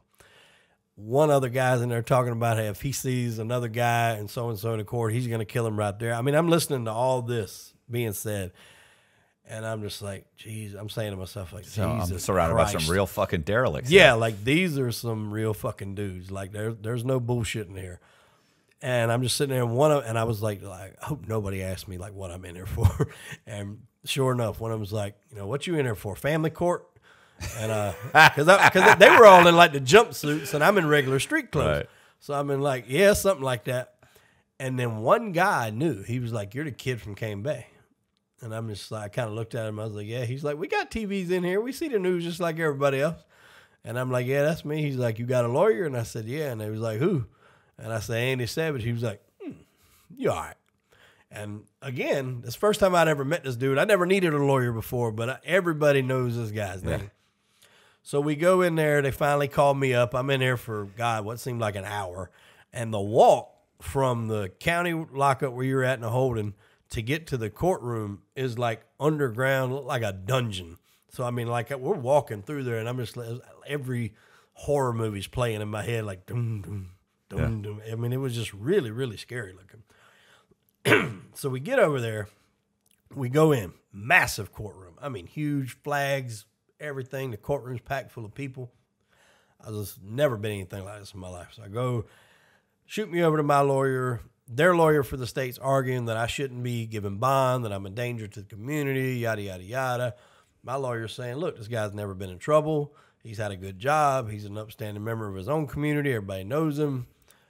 So they fight back and forth. Well, any court show that I've ever seen, when a judge makes a ruling, she makes it right then. Either bond granted or bond denied. Right. So I'm waiting, and she goes, okay, I'll make my decision and let you guys know. Bam! And hits the gavel. And I'm just like, well, that's not what I was planning on. So I looked at my lawyer. I was like, what the fuck does that mean? He's like, I guess that means she'll let us know. Yeah. And so they're automatically like taking me off. I'm looking back kind of like, whisper mouthing to my family. I love y'all. I seen all them in the back. So they're taking me back to the room, and you got to get on this thing where they, rearrange your cuffs and put it back like you were. And I asked the guy, I was like, so what does that mean she'll get back with me? Like, what does that mean exactly? And he's like, she'll probably have you an answer in a week or so. And I'm like, a week or so? What the fuck? So we get back in, and I'm just like, I didn't even know that was a thing. Like, I thought they were supposed to give you an answer right then. So I called my wife on the phone after about an hour or two from jail. And I was like, all right, what the fuck is going on? And she said, well, she's already made her decision. She's going to give you bond. She's like, but they might not process the paperwork until tomorrow, so you might have to stay in there another night. And I'm just like, all right, well, if I got to, I can do another night. I didn't really sleep much anyway. And so I was like, all right, I can do another night if need be. She said, but you may still get out. I don't know. I was like, all right. So this is like 3, 4 in the afternoon. Like 9, and people are still getting out throughout this time. That paperwork process takes a while. So 7, 8, 9 o'clock, people are still getting out. Hey, you going home? Hey, you going home? But you're pretty much thinking I'm staying the night. I was hoping, but I was planning on staying the night. But I just figured nobody would come for me if I wasn't getting out, because when they come, it's usually to say, hey, you're getting out. Yeah. So about 9:30, I'm They don't up on come in one to of the- say, we're just checking on you. Yeah. Just making sure you're okay. Yeah, Or you're need in a good anything? space. room service, anything. Yeah. They're not real concerned about you. So no, and the guy, and I'll also mention this really quick. The guy, the biker guy was in there. I swore I thought this dude was going to die right there in the cell. He had asthma, and they refused to give him his inhaler. And this dude, I mean, he looked like he was trying to breathe air through a flattened straw. Yeah. I mean, and every time he would ask about it, they would say, "Okay, we'll look into it. We'll let you know." They'll let you die. Yeah. I was like, this I've known dude guys is going to fucking die if they don't give him something. Yeah. You've seen people that's happened to? From exactly that. Asthma. They wouldn't give him this inhaler. They said, the next day, it'll be tomorrow. He's like, no, you don't understand. I'm not whatever. There's different classifications. He's like, if I don't have it, I'll die. They were like, yeah, well, I don't know what you want me to tell you. Go back to your fucking cell. Like, they don't give a fuck. Yeah. And then sure enough, that night, he died. Wow. Woke up the next day, dead. I guess he didn't wake up the next day, dead. Yeah. His cellie woke up the next day, and he was dead. Wow. That's crazy. But yeah, so 10 o'clock, 9:30, 10 o'clock, they open up the door, Williamson. So I'm like fucking stoked. I'm like, shit, they got it done. I'm out of here. I hop down, get there, and as crazy as it is, the guy looked at me and he's like, you're Leah's dad, right? And Leah's my stepdaughter. And I'm just like, yeah. And he's like, my wife used to train her for gymnastics. And I was like, oh, how you doing? I mean, Glad we could catch up. yeah, fancy meeting you here. And I was like, I'm getting out of here. And he's like, no, we got to transfer you. And I'm like, transfer me? Where? And he's like, to the pod. Yeah. And I'm like, I'm supposed to be getting out like in the morning. Like I've already got bond. He's like, doesn't matter. He's like, it just goes by the order of who was here. He's like, you're the next one to go. And I'm just like, well, son of a bitch. So they take me, they swap me out, they give me the jumpsuit, flip flops, the little bag, cup, 3-in-1 body wash, shampoo, conditioner, toothbrush, roll of toilet paper, and send you in. So you go in, and the one I was in, it was like a big open area room with like those chairs that everything on it are round. There's no sharp points on them chairs at all. And a TV, and then you got a bottom floor and a top floor. Yeah. Well, then when you go in there, it's basically like just an open dorm. There's bunks in there, but it's just open from one end of the wall to the other. So a lot of people in here. So I'm walking. I'm like, all right, well, I'm probably not going to find the bottom bunk. Walk to one end, come back, and then I see the guy that set his sister on fire. And he kind of like waves at me, and I'm just like, hey, I was like, care if I get up there? He's like, nah, man, go ahead. So I hop up there, and, still at this point, I'm just like, Jesus, I can't. I'm staring at the ceiling. I was like, I can't believe I'm here. Like, I've done nothing wrong. I've done everything from the training they give you for your CWP, by the letter of the law, by castle law. Like, I've done everything by the letter of the law, and I'm still in here, and it was blowing my fucking mind. And, I would talk a little bit. One guy come up to me, I guess he was kind of like one of the top orderlies or something. He's like, do you need a job? And I was like, all right, no, wait a minute. But I'm not going to be here long yeah, enough for and a that's job. what I was like, nah. He's like, oh, you bonding out? And I said, yeah, I'm supposed to get out of here tomorrow. And he was like, all right, well, if you ain't getting out that quick, don't worry about it. Well, then somebody else, I guess they knew the guy that knew what I was in there for. Yeah, that'll spread everywhere. Everybody within 2 days, everybody, 150 guys, every one of them knows. Yeah, well, they knew that night. And the one guy, he said, man, let me ask you something. He's like, you said you didn't need no job. And I was like, yeah. He's like, you're bonding out tomorrow? He's like, what fucking lawyer you got? He's like, I need him. And I was just like, Andy Savage. He's like, okay, I understand. That just kept coming up throughout there. And I am heavily tattooed. I got a lot of tattoos on my arms and stuff. And the guys were noticing that in there, and they asked me who my tattoo artist was. And he was a local guy with like everybody in there knew him. And he was like, oh, I know Eric. So it was kind of like, that was like, I guess my in. They didn't mess with me, or treat me like, any type of way. And so I'm not going to say it was like, obviously I'd have rather been in my own bed, but it wasn't like a bad experience. Yeah, like it wasn't like, they were in there trying to fuck with you or anything like that. And I mean, that was pretty much it. Spent that night there, got out the next morning, immediately went home, took a shower. And there's a funny story about that too. That night I did decide to take a shower. And the guy, I didn't want to make it seem like I'd never been in there before. And the guy's like, he's like, you know how to work the shower, right? He's like with the little thing in the back. And I'm like, oh, yeah. And I go in there, and it's like you push it, and the thing only lasts for like 5 seconds. Yeah. But they have something to where they can jam in there to where it don't. Well, I couldn't figure out how they done it, but I'm not about to go out there and ask them. Yeah. So I was having to take like miniature showers within 5 second increments to get somewhat clean. But I was just like, yeah, I'm not telling them that I don't know how to work this. Everybody up in there assumed, I think, that I'd been in there before. And I didn't do anything to correct them on that either. I was just like, well, if they're going to assume that, let me get out of here. So it was the push button, and they had a tab that you you could it was jam like it a in real there. thin piece of plastic that you could jam in there, and it kept it from coming back. Yeah, because otherwise you hit it, and then it slowly slides back out. Yeah. Dudes in prison, man, are some of the smartest cats you will ever run across. Listen, the necessity is the mother of invention. Like exactly. Those guys, like if you'd been in a place where like you need to get somebody wants some coffee 5 cells down and you're all locked up, man, they'll take their thread and make a thread and take something heavy and shoot it down there. It'll bounce off the wall, and the next guy will get it, and he'll slide it down. Next thing you know, you've got a string back and forth, and they're pulling fucking little bags of coffee back and forth to each other. It's insane. You're like, who thought that up? Like it's ridiculous. Yeah. The one dude, he said he didn't like the cold air blowing on him, so he would wet like toilet paper and throw it up to block the cold air. Yeah, I mean, it was just... Yeah, COs get pissed. They come in and they get it down. They yell at you, tear your bed apart, and you'll just rebuild. It's just what we do. So, yeah. Yeah, but, I mean, that was the extent of the experience. You know, it wasn't bad. It wasn't, you know, anything like people, I guess, think the worst case scenario. It wasn't that, but granted, I was only in there a couple of days, so thankfully I didn't have to put any more experience in that than I had to. But I got out, and then immediately then, you know, the lawyer's like, all right, you know, here's what we got. We're going to plan a preliminary hearing for you. And this took place in July, so a couple months after. You still working? You're still going to work? Well, no, yeah, I guess I should cover that. I get out because I'm only in jail. Like I said, I check myself in Sunday. I get out Tuesday morning. I go to work, and I tell them, like, hey, I'm not going to need to miss work. I'm coming back. But obviously they know what's going on. Yeah. And so I go out there, and he was like, all right, well, come over and go to the GM's office. So when he said that, I'm like, oh, boy. So we go to the GM's office, and it was like my boss in my department, the GM of that new corps. And he sat down, and he's like, all right, well, you know, what's going on exactly? And I told him everything, and he's like, well, you know, unfortunately, man, we're going to have to let you go.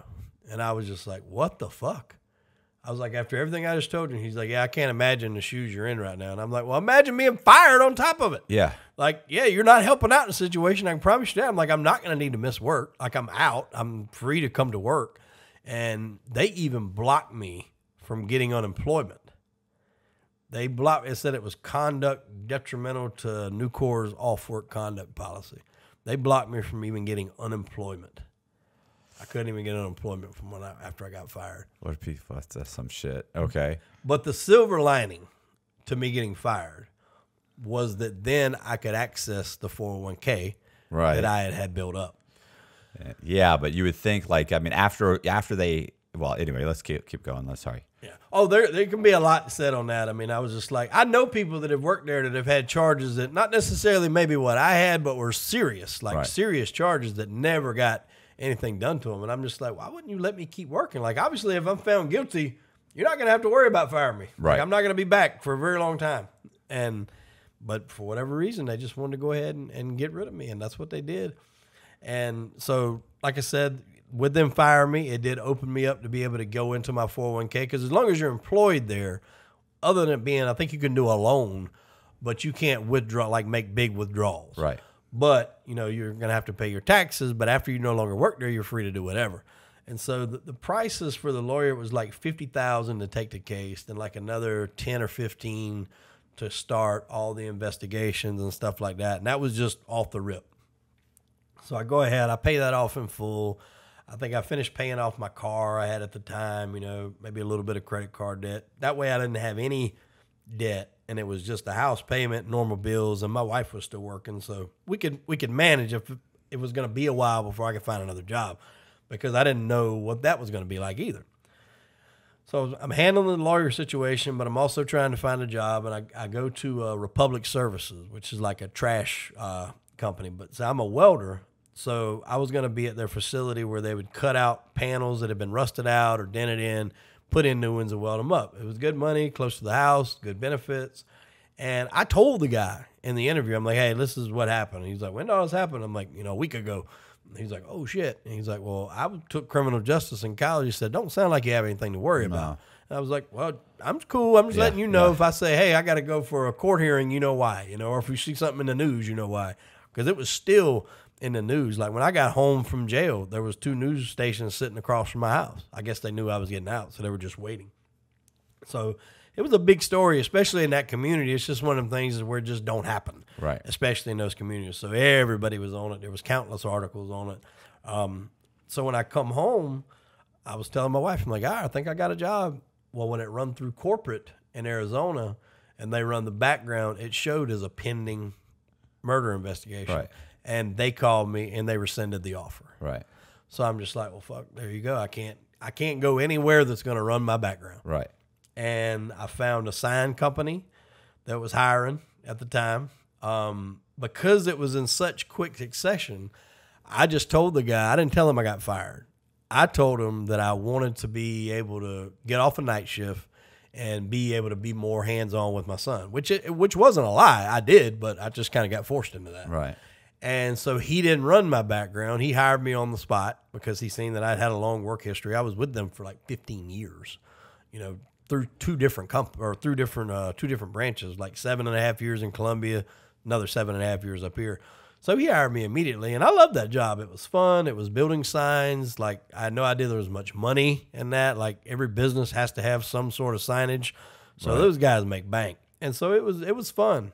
And I done that for a little while. But after this preliminary hearing, we had nothing else. Nothing else happened. No other events. And in the preliminary hearing, you can't divulge evidence in a preliminary hearing. So the only thing that can be presented is why you charge someone. Right. That's it. And she wasn't giving any reason of why she charged me. And in the preliminary hearing, she lied like 5 different times. District attorney. No, this is the detective over my case. It was a female. She lied 5 times in the preliminary hearing. Like that we can document, not just I'm saying, well, that's a lie. Like she said that there was a point one time to where me and my wife were, fighting a little bit.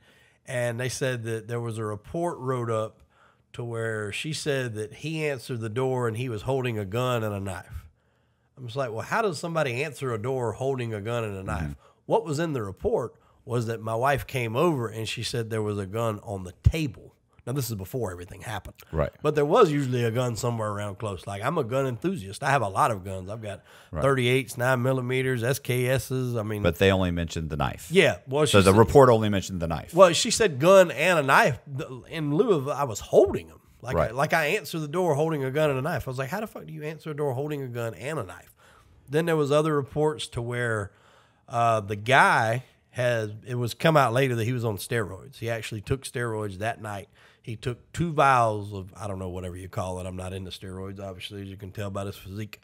But he took 2 vials of something. Well, they collected those vials from the house where my wife was staying at. Well, she said, we only collected 1 vial. It's in her report that she wrote that she collected 2 vials. Right. So minuscule, but it's still a lie. She said that he was really distraught after this happened, that he locked himself out of the house when he come outside for the arresting officer or for the first officer on scene. That never happened. The door was open. Right. I don't know. It was almost like she was just fabricating little things to make it seem worse.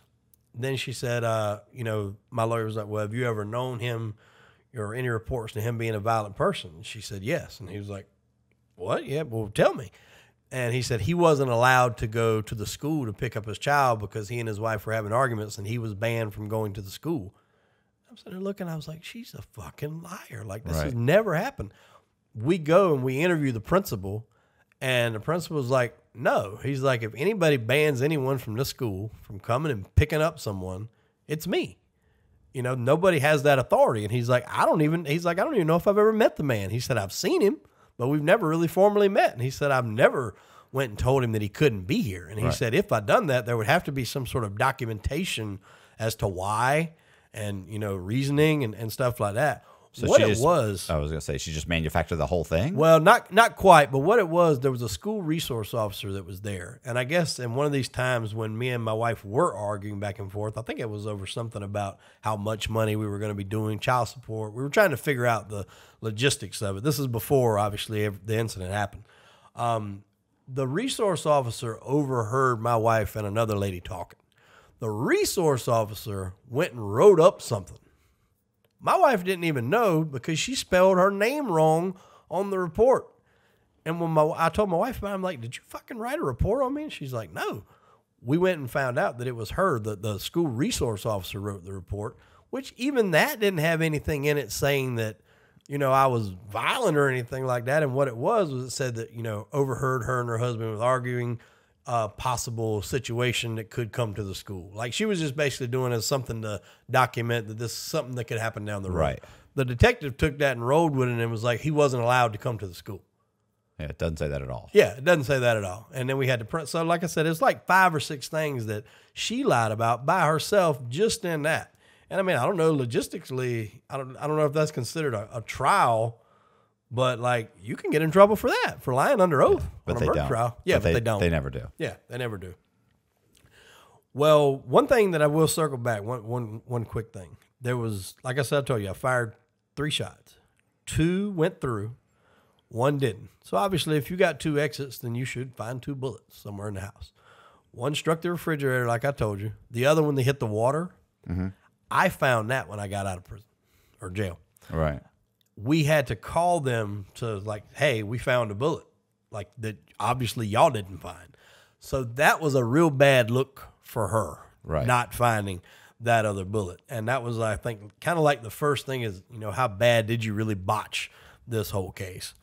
And after that, there was really no movement, man, nothing. Like we got. So the preliminary hearing was held to see if the charges can hold up. And the judge could, at that time, say, you don't have enough. Mm-hmm. And she almost did. At the end of it, she said, there's really not a lot here, but she said, given the circumstances, I'll bind it to trial. And that's what my lawyer said. He's like, we were this close from getting it dropped right here. And that was it. Like I said, after we left there, we didn't hear, I mean, I kept getting reports in. We hired a forensics guy out of New York. His name is John Palucci. He come down and they basically set up, like if you see on CSI, like the beams. So he went to where the wall, back to the refrigerator, back to the corner. So it proved where I was standing, like scientifically proved that I was standing where I was standing. That was big. The angle of the bullets was coming into question because the pathologist had wrote in her report that the angle of the bullet didn't line up to like how I said I was standing. And the reason for that is like one entry point was high, but the other one was a little bit lower. So they're like, you know, well, that doesn't make sense if y'all are in front of each other. Well, it does if the guy's bent forward. Exactly. If he's headed coming toward me. And I'm assuming you're not a pathologist, but even you knew that. So if he's tilted and coming toward you. Exactly. And the way she wrote it in the report was like, well, these stories don't line up. And another thing in the report, they said, well, he said there was a struggle in the beginning until the shooting happened, but we seen no signs of a struggle. So he went back and he looked at the first officer's body cam footage, and there was like a knocked over shot glass on the floor, another knocked over shot glass on the stove, and another like rocks glass, like almost like that coffee mug there without the handle, you know, that you drink whiskey out of. It was knocked over in the back corner. So obviously 3 knocked over glasses you would think would be signs of a struggle. Right. And then another big reason was she said there was no back spatter on me. Now, back spatter, even though it sounds like it would come out of the back, it's actually what comes back towards you when you shoot. So if I shoot you here, the back spatter would be what would fly back to me. And because there was none, they said that they questioned whether I was really in as close proximity as I was. But the thing is, he was wearing 3 layers of clothes. He was wearing 3 shirts. He was wearing like a T-shirt, a shirt over that, and then a long sleeve shirt over that. So the chances of you getting back spatter over 3 layer of clothes is damn near non-existent. Right. And then at the end it said he claimed to do life-saving measures, but there was no sign of that either. He didn't have any blood on him from that either. And that's why I made that point earlier. I never seen blood. Right. Like there was not, at one point this whole time while I'm on 911, while I'm sitting there with him, while I got the towel, I never seen blood. Right. Never and seen a drop of it. You did put the towel on him like you were told to do. Yeah, and that's why I was thinking, I was like, how the hell do they think that towel got there? I mean, like when the guy comes in, he's laying in the kitchen and the towel's right there on him. Like there's nobody else in the house. I'm the only one that could have did it. And, you know, that was pretty much what they built their case on. And that was what our CSI guy basically debunked everything that they gave. He gave a reason to debunk it. And pretty much for 4 years almost, nothing happened with it. And a lot of that was due to COVID. They did reach out to my lawyer and asked if they wanted to do a trial through Zoom. And he said, no, that's not how he works, which I was glad with that. He's a theatrical guy. You know, Right. He uses the courtroom as his Stage. his Yeah, stage. yeah. So, I was fine with that. And by this time I did land another job. I stayed with the sign company for a while. When COVID hit, they let a lot of people go. And then I found another job that I'm still at now that I love. I've actually made my way up to supervisor now. That guy knows about everything. He's from Texas. And the issue was with the sign places, I never told them. So get this, I'm there like 3 months. I said, oh, we got a big job, a LED sign for a company. I was like, oh, really? Where's that? Nucor. That's the place I used to work. Yeah. Everybody there knows. I'm like, oh, shit. I was like, do I need to go on this install? And I was like, no, you don't need to go. I'm like, all right. Because, the dude was nice, but it's just like probably the type of guy to where if I told him exactly what happened, he's like, oh, well, we don't need you here. The job just got filled. And so I'm nervous as hell. And so they go out there, and sure enough, one of the guys they're talking to, he's like, oh, yeah, we got one of our guys at our shop that he used to work out here. What's his name? Wade. My actual first name is Wade. He's like, Wade. Oh, yeah, I know him. How's everything go? Did he beat that case? What case? Well, he killed a guy. He was arrested for it. What? You serious? So then everybody knew, and everybody found out. Now, the owner never said anything to me, but I think by that time he had seen that I was a good worker, that I wasn't a deviant or anything like that. A bad guy. I always come to work. I was always cutting jokes, making people laugh. So he never said anything, but I know he knew because sometimes we would have to go on jobs where you would require to have your background run, like military bases and stuff like that. And when those jobs come up, I never got picked to go on those jobs. So he knew, he just didn't tell me he knew. Yeah. And then, like I said, when COVID hit, they let me go, and which they did quite a few people. And when I was at the job I'm at now, I just went ahead and told him up front, I was like, look, dude, I damn near got an ulcer at my last job, not knowing like if he was going to find out what he was going to do. If every day I was going to walk in, like, why didn't you tell me this? I'm like, so I'm just telling you this right now up front. If you want me, this is what I got coming with me. This is the baggage. And he's like, dude, I'm from Texas. He was like, you didn't do anything that I wouldn't have done. And I'm just like, all right, cool. And so just doing that was like a weight off me, like a tremendous weight that he knew, and I didn't have to worry about hiding anything. And, I worked there, and I still work there now. And in the process of the COVID, I started my own podcast, which we talked about earlier. You were a guest on my show. And the reason I think there's no other quicker way to get somebody to learning about the law if you're in the middle of shit. Yeah. Legally. And so immediately I go to, all right, wrongful conviction podcast. So I check out Central Park 5, Russ Faria, a bunch of different cases. That leads me to true crime. Then I'm like, all right, well, this is kind of cool. I'd never listened to podcasts before then. And then I just decided to do my own, and it kind of grew legs and took off. So, because I'm a real social person. Like, I like to talk to people, and being on house arrest, that doesn't work very well. Right. You're stuck. But being able to do it through Zoom still gives me my availability to talk to people and talk to all different kinds of people and different subjects. And there come to a point where I had to go to New York. So I called my lawyer, and I'm like, look, we ain't heard nothing from these guys from years. Like, I think one thing, they did have a prosecutor that was over my case. He left, so they hired a new person. It was a woman. She only stayed for like 6 months. Then she left. Then they had a newer guy in there. So there was that may have delayed it a little bit. But he just told me, he was like, look, he said, if you're good, the more time that goes by, the better it is. Yeah. Because things get lost. People move. People die. Whatever. A lot of shit can happen in there. And I'm just like, okay, well, I'm happy. But when it got to the point where I needed to go to New York, I was just like, look, I'm getting kind of tired of this shit hanging over my head because that's a heavy weight. Yeah. To not know if you're going to have to go to trial or jail because that's essentially life. 30 years at my age, that's pretty much life. Right. And I was like, we got to tell them either shit or get off the pot here. So they gave me permission to go to New York in July. I went. I needed to go back in September to do another show with a guy up there. Went and done that. And then finally, this past November, the lawyer calls and he said, hey, what you doing? I'm like, I'm working, man. What you doing? He's like, Just figured I'd call a free man. And I'm just like, are you serious? It's dropped. He said, yep, case dismissed. And what did it was after that second trip to New York, the new prosecutor or solicitor that was over there, I think it's the same thing, isn't it? Yeah, pretty much, yeah. The new one agreed to have a meeting. He sent him an email. He's like, hey, we've been on this almost 5 years. He's like, here's where we're at. And he was like, I'll get familiar with it and get back to you. And so we had a meeting to where we all went to the police station. I kind of gave my story to him there.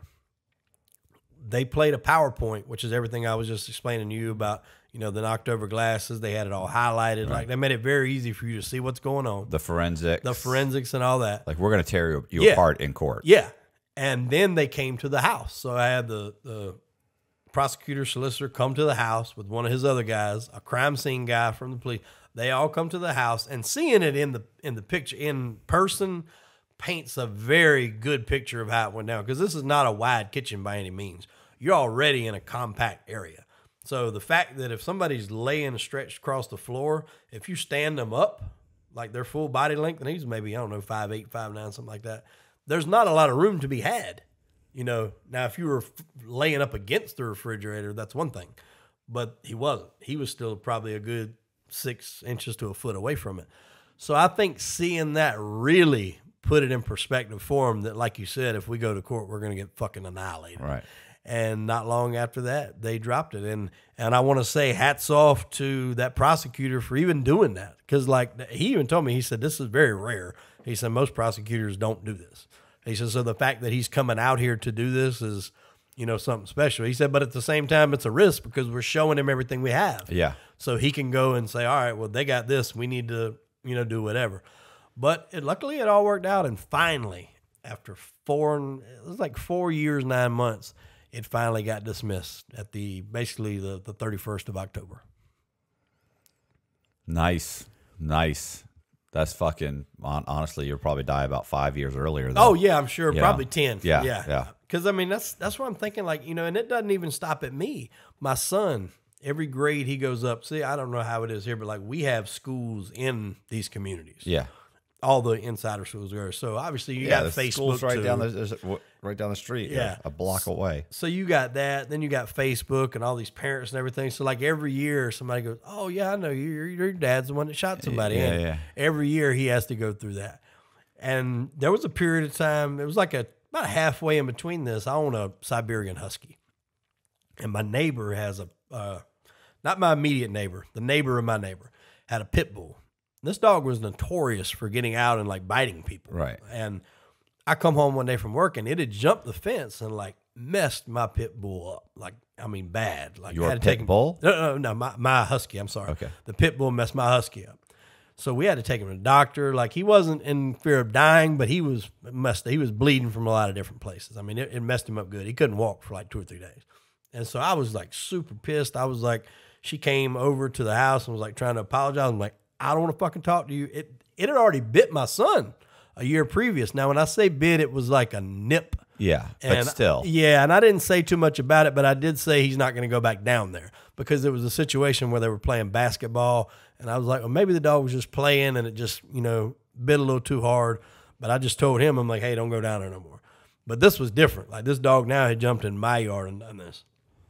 So somehow or another, the news got wind of it. And they contacted me and it was hey, we want to come out and do a report on this dog bite. And I'm just well, yeah, that's fine. And I was I said, but I don't want to be in the report. I was I wasn't home. My daughter was. She was the one that was there in the thick of it. If you want to talk to somebody, she'd be the one to talk to. Just because I didn't want to put my face out there with something else. So they do that. The report gets done. And then somebody on Facebook shares it.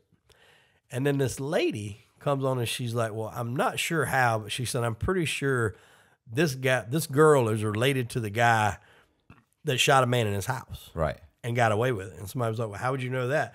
She said, I'm a public defender for Berkeley County. She said, he shot the man in his house, claimed self-defense, but she said there's a lot of evidence that doesn't support that. Then he went and hired the best attorney in Charleston to try to beat it. He said, I wish him luck, but the evidence isn't in his favor. This is on Facebook.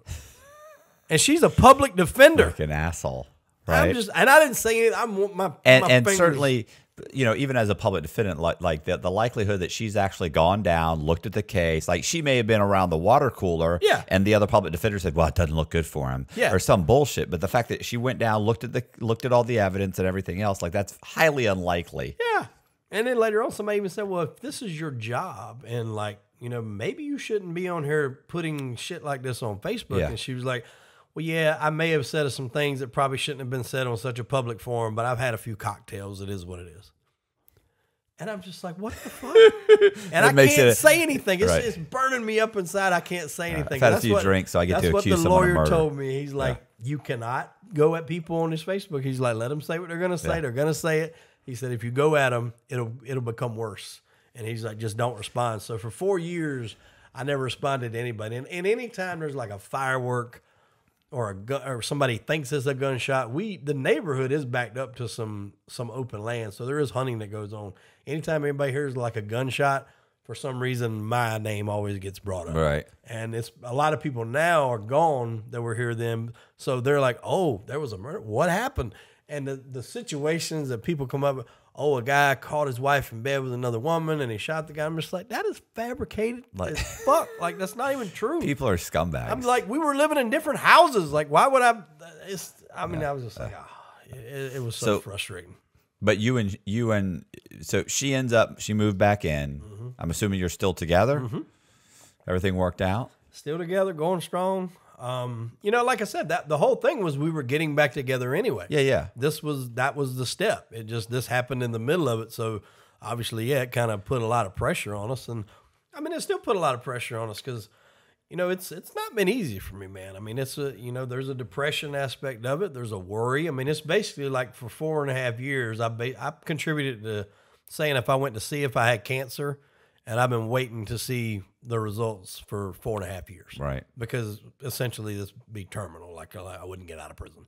And it's not like they even charged me with anything less. Like they went straight to murder, not involuntary or whatever. Now the lawyer thought that they may probably try to plea it down because you can always go down, you just can't go up. Yeah, I assume that they would have come to you at some point and made some kind of offer like, hey, manslaughter, you know, something like that. But they never even made an attempt. No. Well, I told him if they did, I was like, you tell them no fucking way. I'm going to trial. Like you find me 12 people from South Carolina that disagree with what I did, then I guess I'll go away and have some free meals for a while. But I just don't think you can do it. No. Not with everything laid out there. And that's what people say, well, you're nervous? And I'm like, well, yeah, I'm nervous because I'm in this situation. I was like, but as far as like the evidence speaking for itself, no, I'm not nervous. Like I'm in a very unique position to where I don't need to lie about anything. Right. Like a lot of people probably have to cover up stuff to, you know, maybe not. They might have made one wrong step, but you're saying I didn't make any wrong steps. I did everything.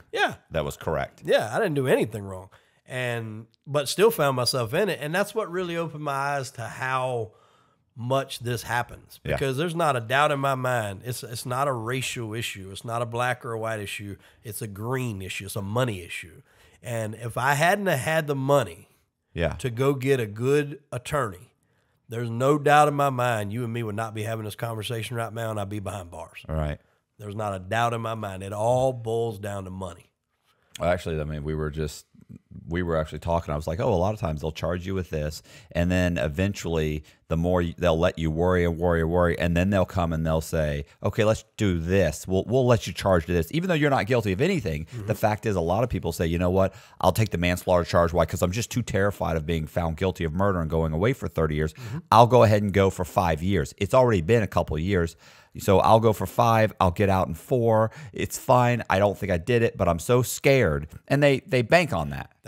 You're exactly 100% right. They bank on that to get their conviction rates up.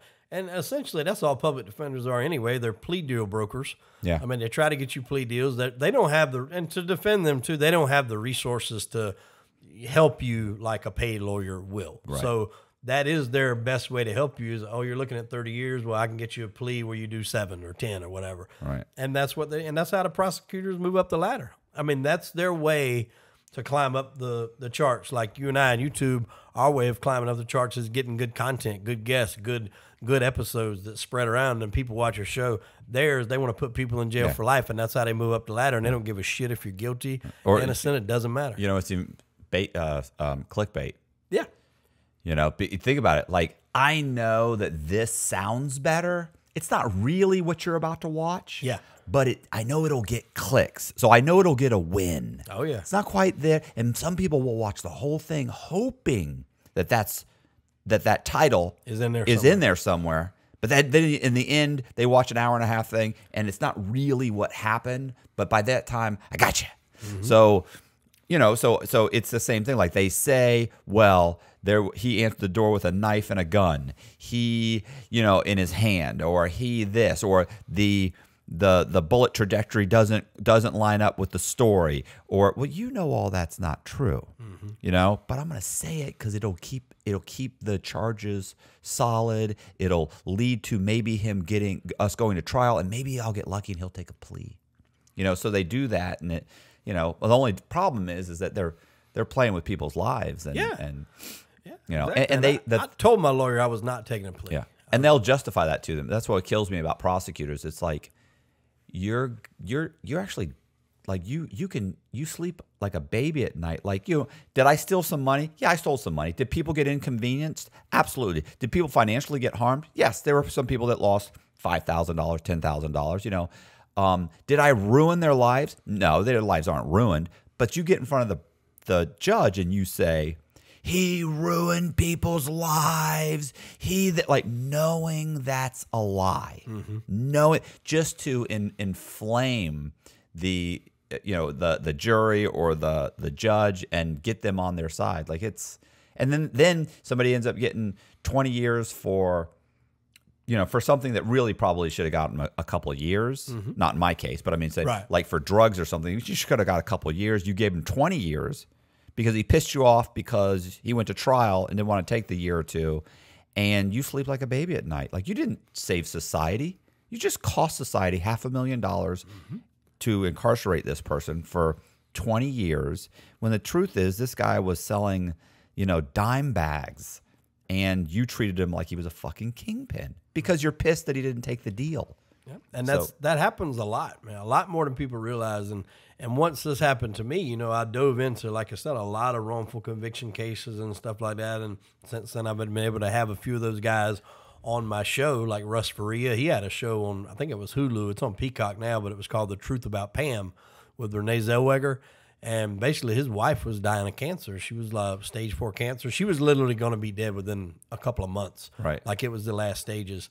And the lady that was a friend of his wife's named Pam killed her, forged insurance documents so she could get the money, but yet they pinned the murder on Russ, and he was in jail for 3 years before the truth finally come out. Whoa. Yeah. Crazy. And then I just done an interview. Matter of fact, it come out on my show this week with Jeffrey Deskovic.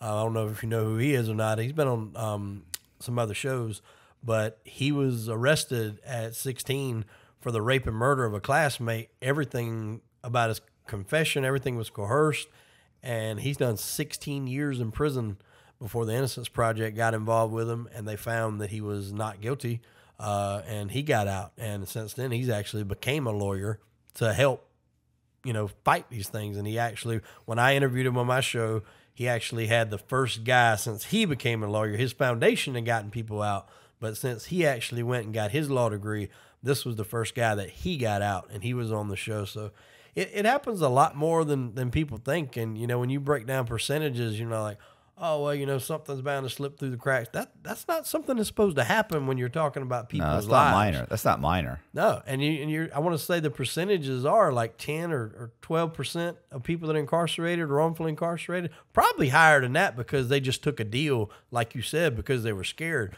But it's like, if I told you, only 10% of planes fail, are you going to feel the same about fucking flying? Like, no. I'm not, I'm even though the percentages of whatever play are very low, I was nervous as hell flying down here last night. Like, I mean, it's just, anytime you have to put your trust in the hands of someone else and they have a proven track record of not being able to handle it properly, it makes you nervous. Yeah. And that's kind of what I want to do with this now. I mean, you're actually the first show that I've been on that I've told the story to, and I want to tell it on other shows, but I want to get this word out there because I'm just not the guy that you think this happens to. Yeah. I'm not a career criminal. I've never been in trouble. I was a blue-collar middle America citizen who, yeah, I don't hunt, but I love guns, and I've had guns since I was 18 years old. And From South Carolina. yeah, this was just something that happened, and because of short-sightedness from a detective who's actually not even a detective any longer, she got demoted all the way down to the prestigious role of security resource officer at an elementary school. Nice. Those So- kids will be safe. Yeah, maybe somebody's fruit roll She's probably planting stuff in their lockers right now. I'm sure they Get are. up against the wall, Sally. Oh, and check this now. So the national championship game, which was a blowout, but the other, we got a Buffalo Wild Wings built like right at the back of our neighborhood, and I'm there with my son, and we're watching it, and I was kind of wanting TCU to win. He was wanting Georgia to win, so he's giving me shit. And I see this woman walk in, and I was like, God, this woman looks familiar. It was So her? the guy walk in, it was her. The guy walks in, I'm just like, I know this guy too. And the more I got to looking, I'm like, holy shit, it's her. And she sits down at the table, and then there's like a whole group of kids come in that say something. They had a name on the back of all their shirts, but what it is, she's like leading those kids of trying to tell them, I guess, what it takes to be an officer or whatever. I was like, I wanted so bad to stand up and be like, if y'all going to follow her, you need a different fucking line of work. Like, Yeah. That's not going to work. But yeah, it was her. And she knew who I was. She kept looking. I told my son, I was like, tell me if she keeps looking back. Or he's like, oh yeah. He said she keeps looking. You didn't turn around and go, no? No. I started to buy her a drink though. I really did, so maybe that would have played nice. Yeah. All right, so the channel's doing the channel's doing all right. It is, man. It's doing great. And, when, like I said, I was thinking of doing like a crime-based show, true crime show, but then I was like, dude, there's so many, true crime shows. And to do it well, there's a lot of research that goes in. Yeah. Get facts and stuff like that. So I twisted it just a little bit, and I put that crime and entertainment on there. So when the entertainment portion kicks in, I can talk to anybody. So I've been able to talk to guys like, actors like Tom Sizemore. I had Tommy Chong on the show, which was very cool. I mean, that's probably like the one time I was just like a little starstruck. I was like, God, I watched you when I was a kid. So being able to talk to him for a couple hours. I just had a guy from The Godfather on. Connor doesn't know who Tommy Chong is. Guarantee it. Half the people, do you? I feel like I've heard the name before. Listen, there's so many things that I'll be like, as we're talking, I'm thinking, he doesn't know who that is. Cheech and Chong, they used to do weed these, legal in Florida? I don't know. Yeah, they used to do all these movies. This was back when like it was taboo, and they would do these movies called like Up in Smoke, or and then they would do these movies, and they were just two kind of stoner. I love the ones where they think they're Mexican and they throw them in the back. They deport them to Mexico. And they're like, I'm from Detroit. Like, what are you talking about? But they're stoned. They're like, hey man, what are you talking about? Like, hey, I'm an American man. They're like, no. But they're hilarious. The movies are hilarious. Probably funnier if you're stoned. Yeah, for sure. But I don't know, even funnier as a kid when I was watching them, because like I don't know if I necessarily knew what they were doing as a kid the first time I watched it. I didn't understand they were high, but it was just funny because like the car's like filled with smoke, and he's like, hey, how's my driving? And he's like, I think we're parked, man. And they're like on the side of the road in front of a sign. And the cop comes up, he's like, where's your license? Back there on the bumper, man. I mean, but having him on there was just really, really cool. Been able to talk to, like as the actors from The Sopranos. That's like my favorite TV show. Oh, yeah. So I've got to talk with like 4 or 5 people from Sopranos. God, he fucking killed himself, right? Like the guy who plays Tony Soprano. No, he didn't kill himself. He's died. Heart attack. Oh, he just had a heart attack? Yeah. Oh, I thought he killed himself. I don't know why Talking about he James died. Gandolfini. Yeah. No, he had a heart attack I in thought Italy. he killed himself. No. He's been dead a couple of years now, but he just had a heart attack in Italy. I mean, if you watch that show in progression, you could tell he did get bigger each season. Yeah. And I think it was just one of the things where he never kind of got it under control, and he got a little bit bigger. And yeah, he had a heart attack in Italy. I'm pretty sure it was Italy, and his son was over there with him, I believe. But then they redone. They called it Many Saints of Newark, and his son Michael plays a younger him in the movie. So it's like everybody from Sopranos, but maybe in their 20s or something like that. And that was the basis of that movie. So you get all the same characters in there, but they're obviously just different people. But I thought that was kind of cool that he played his dad. Yeah. But yeah, All I right. mean, it's been going very well. I had guests like you on there. A lot Tim McBride, who I know you've interviewed. Tim Fucking McBride. great. And can go forever. Yes, He'll go and go and go, and it's like, yeah, listen, Tim, like I appreciate this, but Yeah, we were at like 2 hours 45 minutes, and he was just still going. I'm just like, because and then all of a sudden he says, and at this point, I started selling marijuana. Tim, what are you doing, bro? And that's when we started smuggling. Oh God, the smuggling story is another 4 hours. I don't like to keep people longer than an hour. Yeah. I'm like, because some people don't even like sitting for longer than an hour. But there's some stories that just have to go, and I think one of the only other ones. He's made a whole. Tim don't have a job. Yeah. He got a whole career based on just, I'll show up and I'll tell you my story. And he tells it the same pretty much every time. Mm-hmm. He hits the points. He's got the, he's and he gets paid for speaking engagements for, so, yeah, he's pretty good. He's pretty good. Who else is like that? Oh, Mike Dowd. Yes. Have you talked to Mike Dowd? I've met Mike in New York. We went up there for Anthony Ruggiano was having something at a studio in Long Island, and I met him, and we were actually supposed to do a show the weekend that my charges got dropped. I had the flu. I was diagnosed with the flu. I was supposed to go back up there that weekend, and me and Dowd were supposed to do a show in that same studio, but I had to cancel it. So we're gonna get it done at some point. But I met him personally. He's got the second highest views on my channel. He was I think he was the first interview I did, and the video itself, like Colby botched. Like there are times where like 20 minutes in, and then maybe another an hour in, then like an hour and 10 minutes in, where I'm doing this. And it's Dowd is talking, and I'm not talking, or Dowd is talking, and it's saying something else. Like it's like he totally Colby just botched the whole thing. Still got, because it was the first time we were doing it. Yeah. And what we were doing was we had 2 cameras, but we didn't have the switcher yet. So he was there, and he took it, and when he stacked the videos, something happened. Oh, plus the cameras we had were like shutting off. Oh, boy. I mean, it was a fucking train wreck, bro. Yeah. Right? Because I had the old cameras that shut off at like 25 minutes or 22 minutes. Now we got these. I got these things, and they don't. Actually, this one overheats sometimes, but for the most part, they're great. But still, he was great. He was great, and I didn't even know his whole story. Wow. Because I knew parts of the story. And then later I was like, I should have watched the whole thing, because he missed. He always skips the part where he was supposed to kidnap this person. Yeah. Like he skips that whole part. And then he's like, yeah. And then I went to jail. If I had known better, I'd be like, wait a second. You skipped the fucking kidnapping. We don't have to talk about that. But he's a character. It's funny too, because I've always been like, is he coked up? Like he's so animated, but he's just wired, man. Everybody says he that. Is. That's just how he is, bro. He's just jacked up all the time. Well, you can imagine when he was doing it.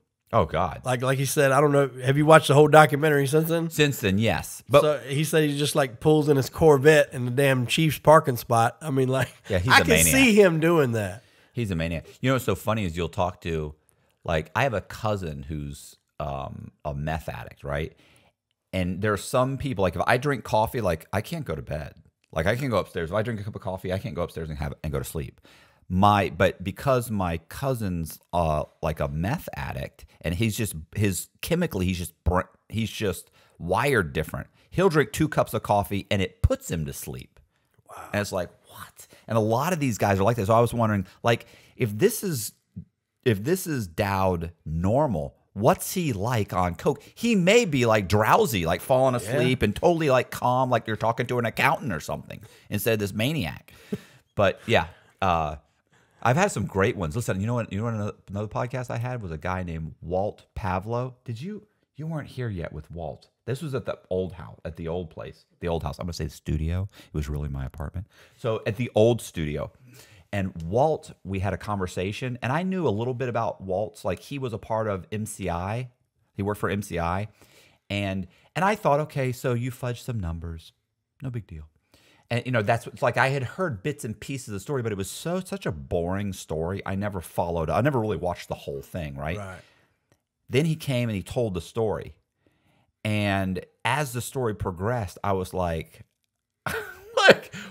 you did what? Like, he's working deals with people that owe money. Like, give me $1 million. I'll get your credit line turned back on. You can borrow this much. You can then run it up to this much money. Close it down. Send me the $1 million offshore. He's got like 6 or 7 million stacked offshore. Like, he's running a whole scam on MCI while they're melting down. He's taking, and I was like, listen, in the middle of that thing, I remember looking at him going, you know, bro, I have like, this is horrible, but I have like a newfound respect for you. Like, I thought he was just like some CPA, like cooking the books. Yeah. No, bro, you're running this massive, he didn't steal a little bit of money. It's millions and millions. Offshore, hidden accounts. It was like, this is brilliant. Like, it was horrible. I mean, I feel bad. Yeah, I feel bad.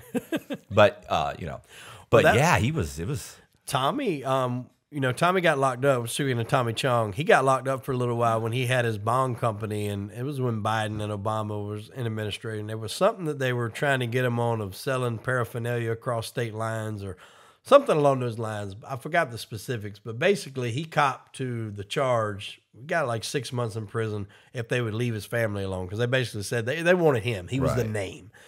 And when he went in there, whatever prison, it wasn't a prison. It was more of a like a camp. It was a camp. Yeah. Well, he was in there with Jordan Belfort. Yeah. Belfort says he convinced me to write my story. Yeah. And that's what he told him. He's like, you know, he said, I believe in something called the most of. And he said, Jordan was like, what do you mean? He's like, well, man, whatever it is. He's like, it's the most of. He's like, if you were high, you're the most high you've ever been in your fucking life. If you were going fast, that was the fastest you've ever drove in your life. And then I'm just like, I remember in bits and pieces of the Wolf of Wall Street, and I'm like, well, he took that to the letter, because like everything in there was the most of. Yeah. Yeah, I thought that was cool. He said they couldn't hang around each other because they're both like convicted felons, but he said he would stop at the street and he would step out and they would like yell at each other from the porch.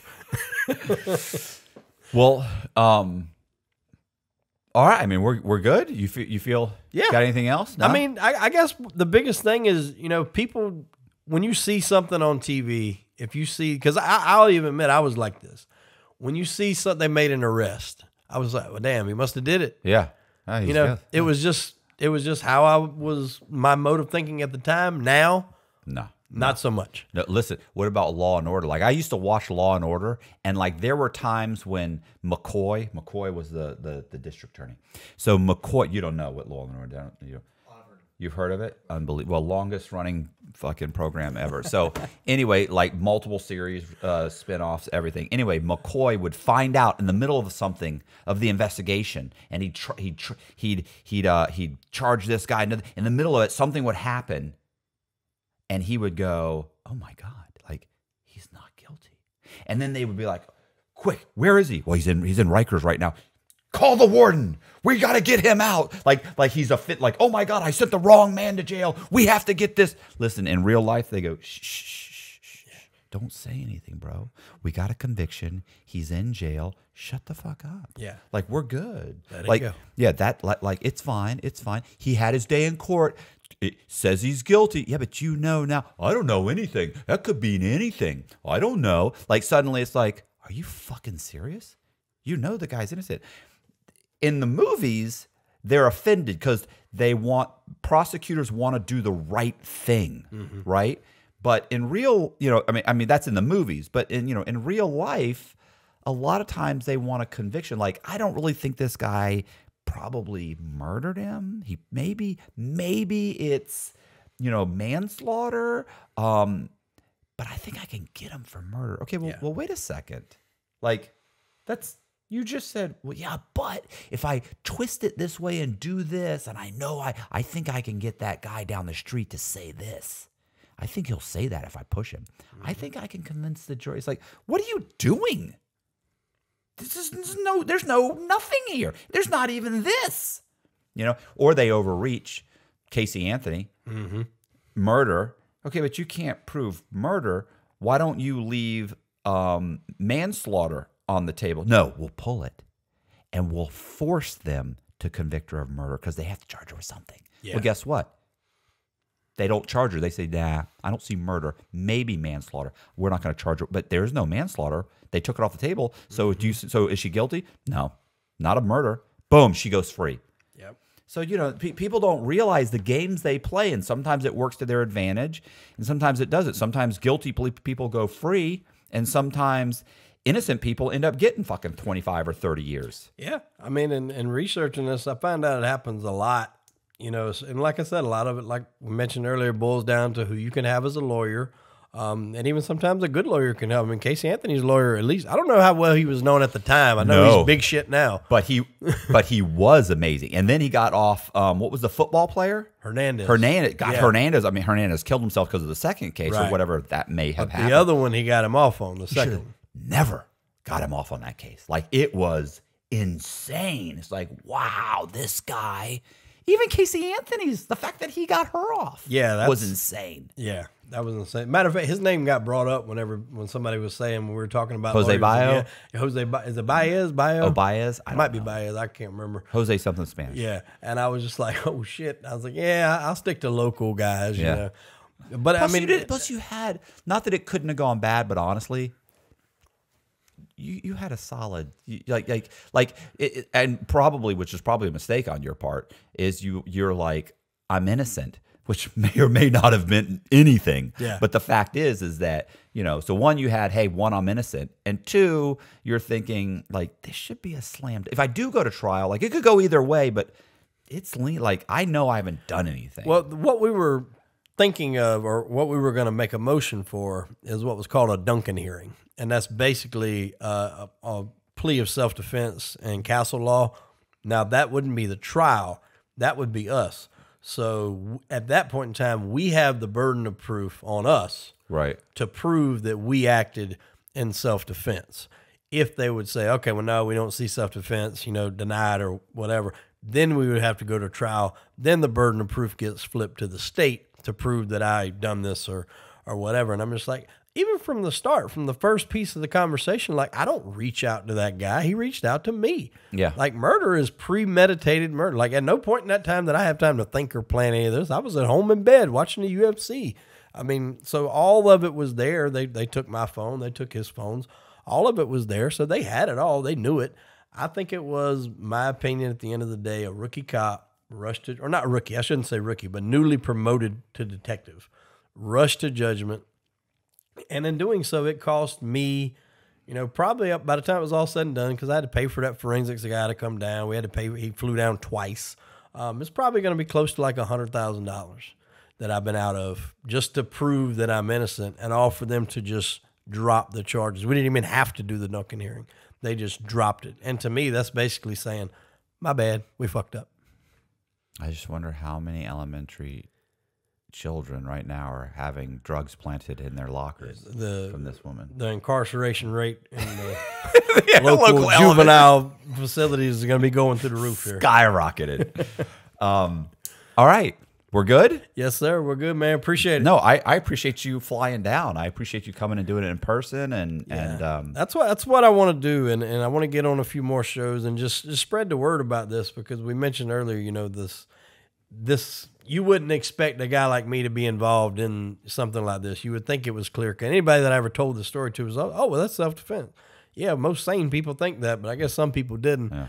But, you know, it does depend a lot on the lawyer. And there's insurances that protect you from certain things like that. I need to get up with them. I need to be their spokesperson.